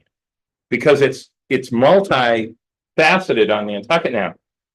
But when it was put on in 1973, land was about $1,000 to buy a lot of land. So no one would care then, all right? There was no housing problem. So it was just an entity that was created by the state, okay? The land bank, quite frankly, should have been put on this commission in 1984 or 5. So I'm just saying, if we were doing our planning in the 80s, they should have been put on then. But it didn't happen because nobody thought of it. So that's all I got. I'm saying too much, but I think I'm onto this. We have to fix this historic thing somehow. We can't argue about it at town meeting floor. The last thing I want to do is have to go to the microphone only once to speak on this when everybody's confused and we're arguing about this one thing, which we shouldn't really be arguing about. The term limit thing we got off the table. I think we get the elected thing off the table. But this one thing, we should find a way to do something that makes sense. So that's it. I'm not quick to characterize this as an argument. Well, oh, Quick to I think it characterize is. There's a lot of brainstorming going on. I think it's a little of both, Barry. I think people, you gotta give them the ability to sound things out. Though it may sound argumentative, but I think, they all have different points of view that need to be expressed and come across. Mr. Toppin, we might want to come back. Thank you, Mr. Chair. So what I want to say is that, we were all at town meeting, we read Hillary's article. And I personally, and I think we all did, use it as where are we at? What was the vote? Where are the people at? And we kind of came from a compromise from that. Mr. Chair, you wanted one planning board member. Nat, you wanted 5 members. I was thinking 3 and then 2 alternates. And so we compromised and we kind of came up with something that we thought was the best for Nantucket. So I think that, in my opinion, we used Hillary's template and we compromised and we worked on it and we roundtabled and spoke about it, whether it was, maybe not right in front of us. In my mind, I had it, on my iPad. I referenced it. I broke it down when we had to do the voting, when we had to break down a list of what boards we thought should be on there. So I feel like we've already compromised because we took some of her recommendations and we've had that. So it might not have been a public thing, but I used that as a guide. I used it as something of like, okay, why and what is going on and what did we miss and what's, I refer to that and then thought about it for months on end. So I think that we've done that, and I don't, I hope Hillary doesn't think that we're dismissing anything that she's done. I took value of that. So, and I brought it to the table, and I think that that's how we came where we're at, and we all came up with a compromise based on all the information that was provided to this board. So that's my perspective. Thank you, Mr. Chair. Thank you. And I just want to say I agree with Mr. Toppin on that. There's, in reading your legislation, Hillary, and where we're at today, there's more similarities than dissimilarities that have come about with this thing. There's really only about, I think they cited 3 different areas that were slightly different between what you proposed and where we're at today. Humor me for a minute. If we were to put in the historic commission, which seems to be the central focus that you're looking at here, a whole lot more has come up in your conversations. Would you support the concept of following the FinCom recommendation not to adopt it? Or are you going to move ahead with your stuff? Well, I think there's many other things that are to be discussed. Thank you. Yeah, I mean, I think this idea of having some more discussions and, this has been a great start. I brought this up 2.5 years ago.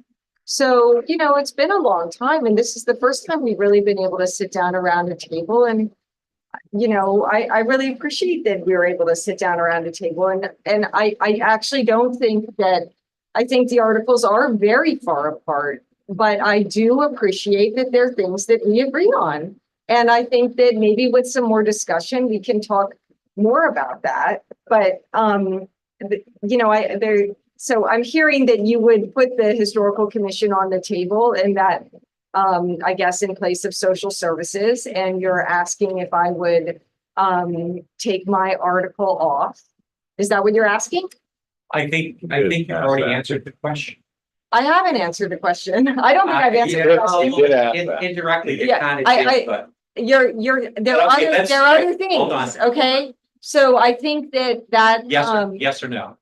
I would like to have some more conversations because I also believe that there should be some elected members. And I think the people want to have elected members. This article passed.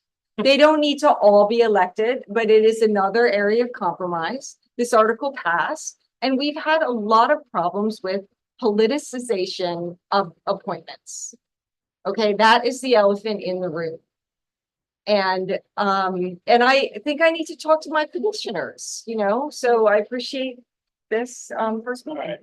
Yeah, would probably say that I do think we need. I think there's a lot here that still has to be unpacked, as I said. Because I think there's a number of things that you brought up, Hillary, that I think we need to address about how the commission is being viewed and how it's being represented, and how your article and things that are coming forward reporting what's going on in this commission. We're focused on one small area, and this is what I said at the beginning of the meeting. There's a much bigger picture here that we all need to focus on. So this isn't simply about whether we're going to put a historic person from the historic commission on, right? There's a lot more here. And I think that's what I need to ask this board to do, is you need to look and hear everything that's been said, what's been brought forward. And we need to discuss some of these other issues on a much bigger scale. It's not just that. So don't think that by doing this one simple thing, everything's going to go away. It's not. That's what I've learned. And so I am going to encourage you, yes, you do need to have another meeting. I think you all should take some time to review what's been put forward to you at this point. But I'm going to encourage you to look at what's transacted over a period of time and begin to really understand what's being reported out in this group about the NPDC property. Okay.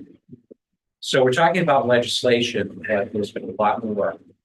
And if you don't believe that, maybe I also turn you back to looking at FinCom meeting that took place not too long ago, and then go back to the 2022 town meeting. And then I know Hillary did a 5 minutes video as well too, which I think says a lot. So I'm going to ask, I need you, I honestly would say from one member of this commission, I need to do so much greater scale. Right. Okay. John. Mr. Chair, am I allowed to make a motion? For dinner? No. Oh, I want to be a little careful here. Like, you have every right to do that and start with that. I just feel like there's a lot still here that has to be digested. And that's why I'd like to make. I don't want to make snap decisions. No, that's why I'd like to make a motion. I'm sorry, Joe. That's why I would like to make a motion. Yeah, go ahead, please. So I would like to make a motion that over the next 2 weeks, Mr. Chair, you appoint 2 people from this board to meet perhaps 3 or 4 times with Hillary and someone, if she wants to have a second person, and let these 4 people see if they can get from here to an article that you take back to your constituents, and the 2 people from this board bring back to this board. And the goal is for you to, those 4 people to bring back something to your constituents and others that goes to town meeting for. So, because my concern is that time is short, and if we rely on getting, that's my motion. There's a motion on the floor. Is there a second to it for discussion? For discussion. John, I'm gonna say I like the idea, but I'm gonna disagree. I think you need to have a full commission here, which to have a well-vetted dialogue. This is a lot more going on. I think to limit it to a certain number of individuals and then have it translated back out, maybe a little problematic. I think we all need to be hearing the same thing at the same time without any real approaches. And the second thing I would like to bring up is that, yes, there was an article going to town meeting, which we haven't absolutely. yeah, that's, We did not even, and there's a question I want to seriously have a conversation about with all of it. So I would, as much as I understand what you're trying to do is streamline it. I'm gonna say to you that maybe we need to understand that. Town meeting shouldn't be a focal point here. Coming and having these conversations so that we can maybe understand what's all going on. With a collective wisdom of all of you, would be a much better idea. That's just my own personal opinion. So is there any further discussion? Robert? I'd like to offer a friendly amendment that 3 members of this commission be appointed to a group, as John suggested. And that process move forward as an effort to try to. You'd have to accept that amendment, sir. I accept them. Excellent.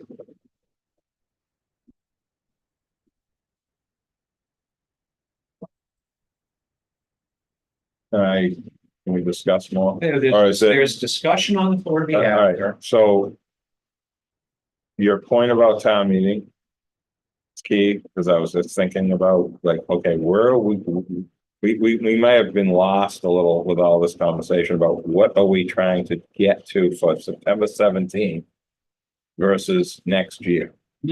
So what our goal, what John's motion is technically doing. Is to, this is like the STR discussion, is to get. Hillary. To. Accept the FinCom motion. With. The continuation of discussions, because we're gonna run out of time. Like, that's what's gonna happen. Like, we're gonna run out of time to get to that, possibly.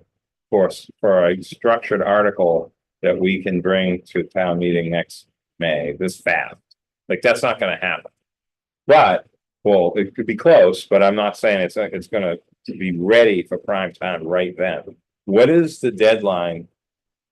For an article for next year for us, which would be like the end of the year, right? It's not like the same as a citizen article. Be around the end of the year. End of the year, okay, Depends on when we set the warrant Yeah. thing, okay. Sorry. No, It's fine. I should have looked at Brooke, but I'm trying to be, Yeah. you know. When I'm out of my league, I know who to look to. So. That's what the goal is for this motion. Am I right? Well, I mean, is that what we're trying to do? I mean, because I can tell you right now. When Hillary mentioned her 211 people or whatever that is, this is where we get into this. Town meeting. Pot stirring, only one person can talk, you can't speak again, it's not a public hearing. Confusion, clickers. The auditorium, like, I just don't want that anymore. Because the stuff that I would say this year, if we went to battle, is gonna be a lot different than last year. So I would like this to have a focus, if we vote for this. To continue, take no action, whatever we wanna call it. To move towards compromise on the stuff that we need to work on. The historic piece, in my opinion. Should be it, really. The rest of it should not be an issue. This historic thing, if we nail that down, that should be enough. so if I could. Not my opinion, with all this we've gone through. Okay, What I think the goal of the 3-person team and Hillary would be for Hillary, for us to agree, Leslie's document change to whatever the teams bring back to the full, because it all has to be ratified by this group.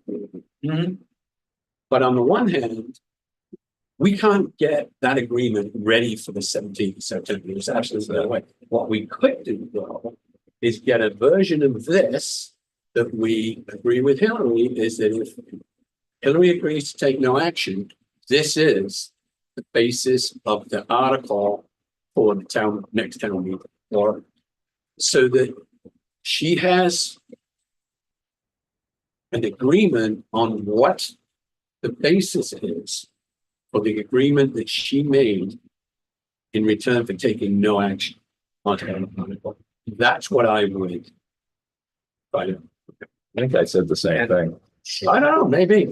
Yeah, I think Excellent. Yeah, you know, I'm gonna say, if you want to do that, that will be up to the entire commission to do that. I am not a fan of this in any way, shape, or form, because what I heard just a few minutes ago really was, there's a lot more that's gonna go on display at town meeting.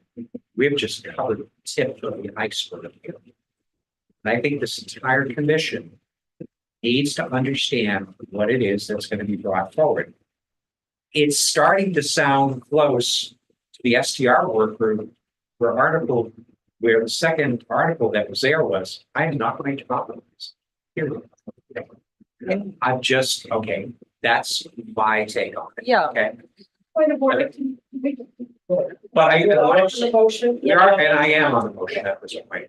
I'm urging that I feel as though that there's a lot more here that I would prefer everyone here to come to grips with and understand what exactly is going on. And it's, as I said tonight, I'm afraid we're focused into one area, but forgotten what the bigger picture is here, and I would really appreciate all of you being tuned. Really would. Yeah, I know it's a little bit more work for all of us, but I want to keep this thing open and as transparent as possible. So I'm going to ask you to urge you just to keep motion at this point. Let's get on together as a group to finish the process of what we started with this. So thank you. So we have both to take. Yeah, we do. Yeah. We do. Is there any, we're into discussion phase, right? Is there discussion?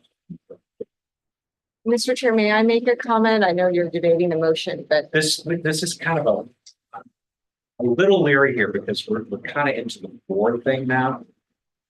Making a decision. So I think I'd rather kind of keep this discussion against the board. Okay, well, just to offer about my willingness to participate, that I actually do think there's compromise and I would be willing to. I'm sorry, I can't hear you, but I apologize. Well, I did feel like I was characterized a bit by your comments that, you know, there's so many more things and I think we can do it. You know, I just want, that's all I wanted to say. And that's why I asked you, if I may, that's why I asked you that question of if we did that one thing, would you follow the motion of the fifth one? So no. So, and you did say there was more to be had. I think that is a very important statement. So the motion's on the table so that they can discuss more. So Yeah, Right, there's discussion on the issue of Brooks' motion, which is to put a work group with three divisions together from this commission. Is there any further discussion? Yeah, no, you're not required to take mine, so if you don't want to, you don't have to. I'm really trying to leave it to the board. It's just a procedural comment, but I could say it after. Yep, the motion happens. if it's procedural, I'll listen. I'll just say to the board for your benefit that the motion as proposed, if it does pass, would obviously require posting under the open meeting law, given the amount of commissioners that are there, so that you should be aware of that you're gonna have to go through all the legal requirements for I that. thought we said 3 people. Oh. That's not a quorum. It's not a matter of a quorum. Oh, okay. When more than two members, two or more members of the board are on, it's considered subject to open meeting law. Okay. Town council is clear on that. One person can sit in a room with someone and have a conversation. Once it's two, it's subject to open meeting law, despite a lot of belief to the contrary in No wonder the this area story. plans came. However, on my amendment, Megan scheduling 4 people versus all of us should make the actual ability to schedule a series of meetings for productive conversation more likely, which is why Okay, I'm supporting. so Seth is right. You confirmed. I didn't know that. So that's good. I thought it was, I was gonna say no more than 2 planning board members, but it doesn't matter. Okay, got it. I'm gonna chime in now. Those meetings really should be televised. They should be recorded so that there's no question So there's absolutely no question about what transacted at those meetings. Forum issues aside, I think that for sake, we're always going to argue transparency here.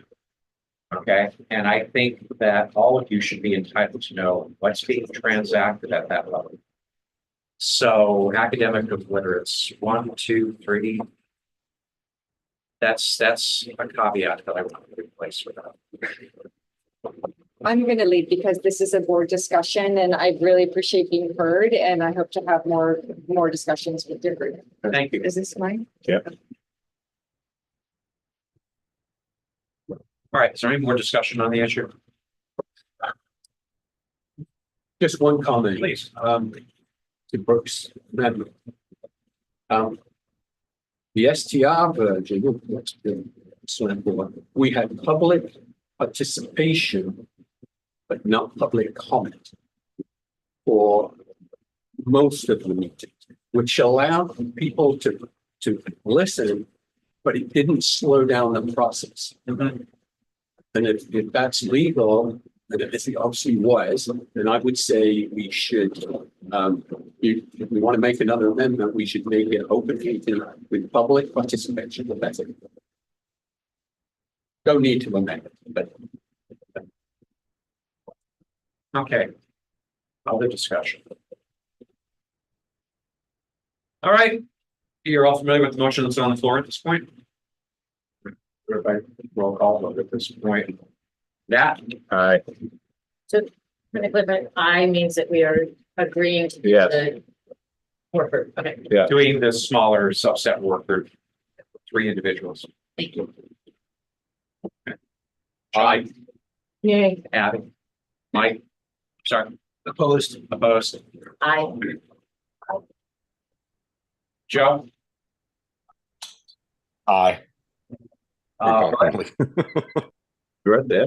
Still. All Aye. right. We lost Dave. And I'm gonna say no.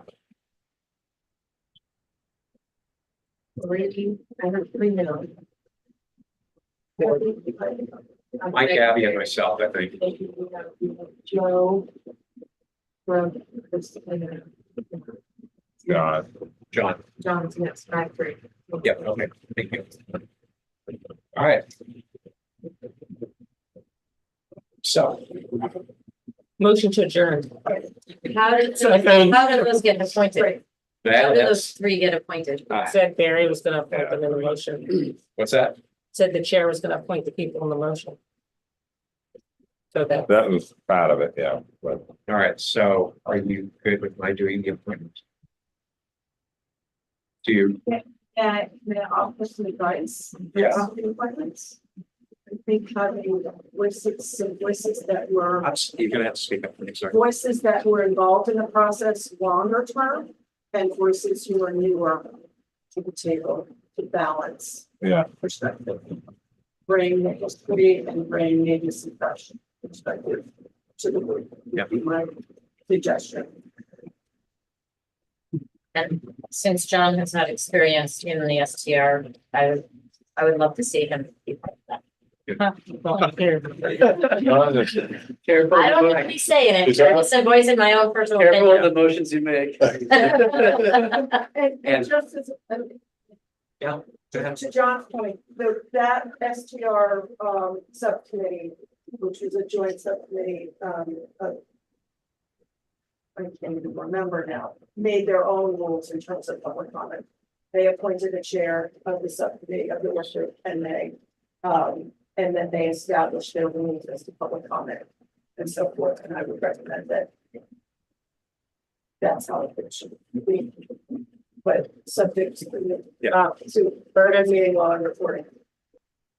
Bird entertainment. Bart? Yeah, Mr. Chair, through you to Brooke.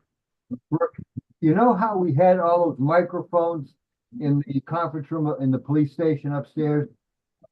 Is it possible for this trailer to get microphones? Because when you're on Zoom, it's very hard to hear and understand what everyone is saying. Duly noted, thank you. I mean, the town wastes all this money on all kinds of things. They said they will get Okay, good microphones. especially with your bad ear, Barry. Thank you. All right, so I know I want to be part of that committee. And I'm gonna say, I think out of all of you have been doing this thing the longest.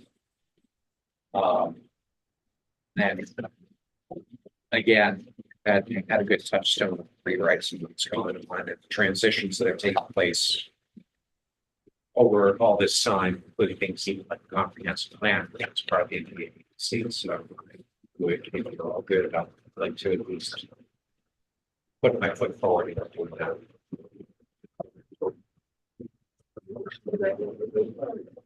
We have it, what? The motion granted you the 30. Yeah, you get to. Yeah. All right, okay, so I thought we were trying to decide that now. All right, so, Advice, chief advice. no, that's fine. If you're all good with that, Good, buddy. that's okay. Well, now you know where I'm gonna stand anyways. All right.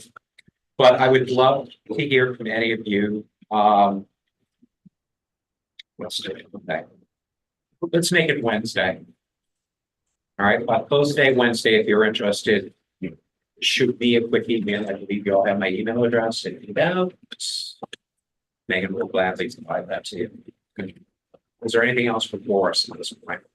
Just A motion. Yeah, second. Motion to adjourn. All right, roll call vote, please. Nat, Aye. John, Aye. Abby, Aye. aye. Christina, Aye. Brooke, Mr. Topples. Aye. All right, I. chair votes aye. Thank you, everyone. Thank you for your hard work. I appreciate it.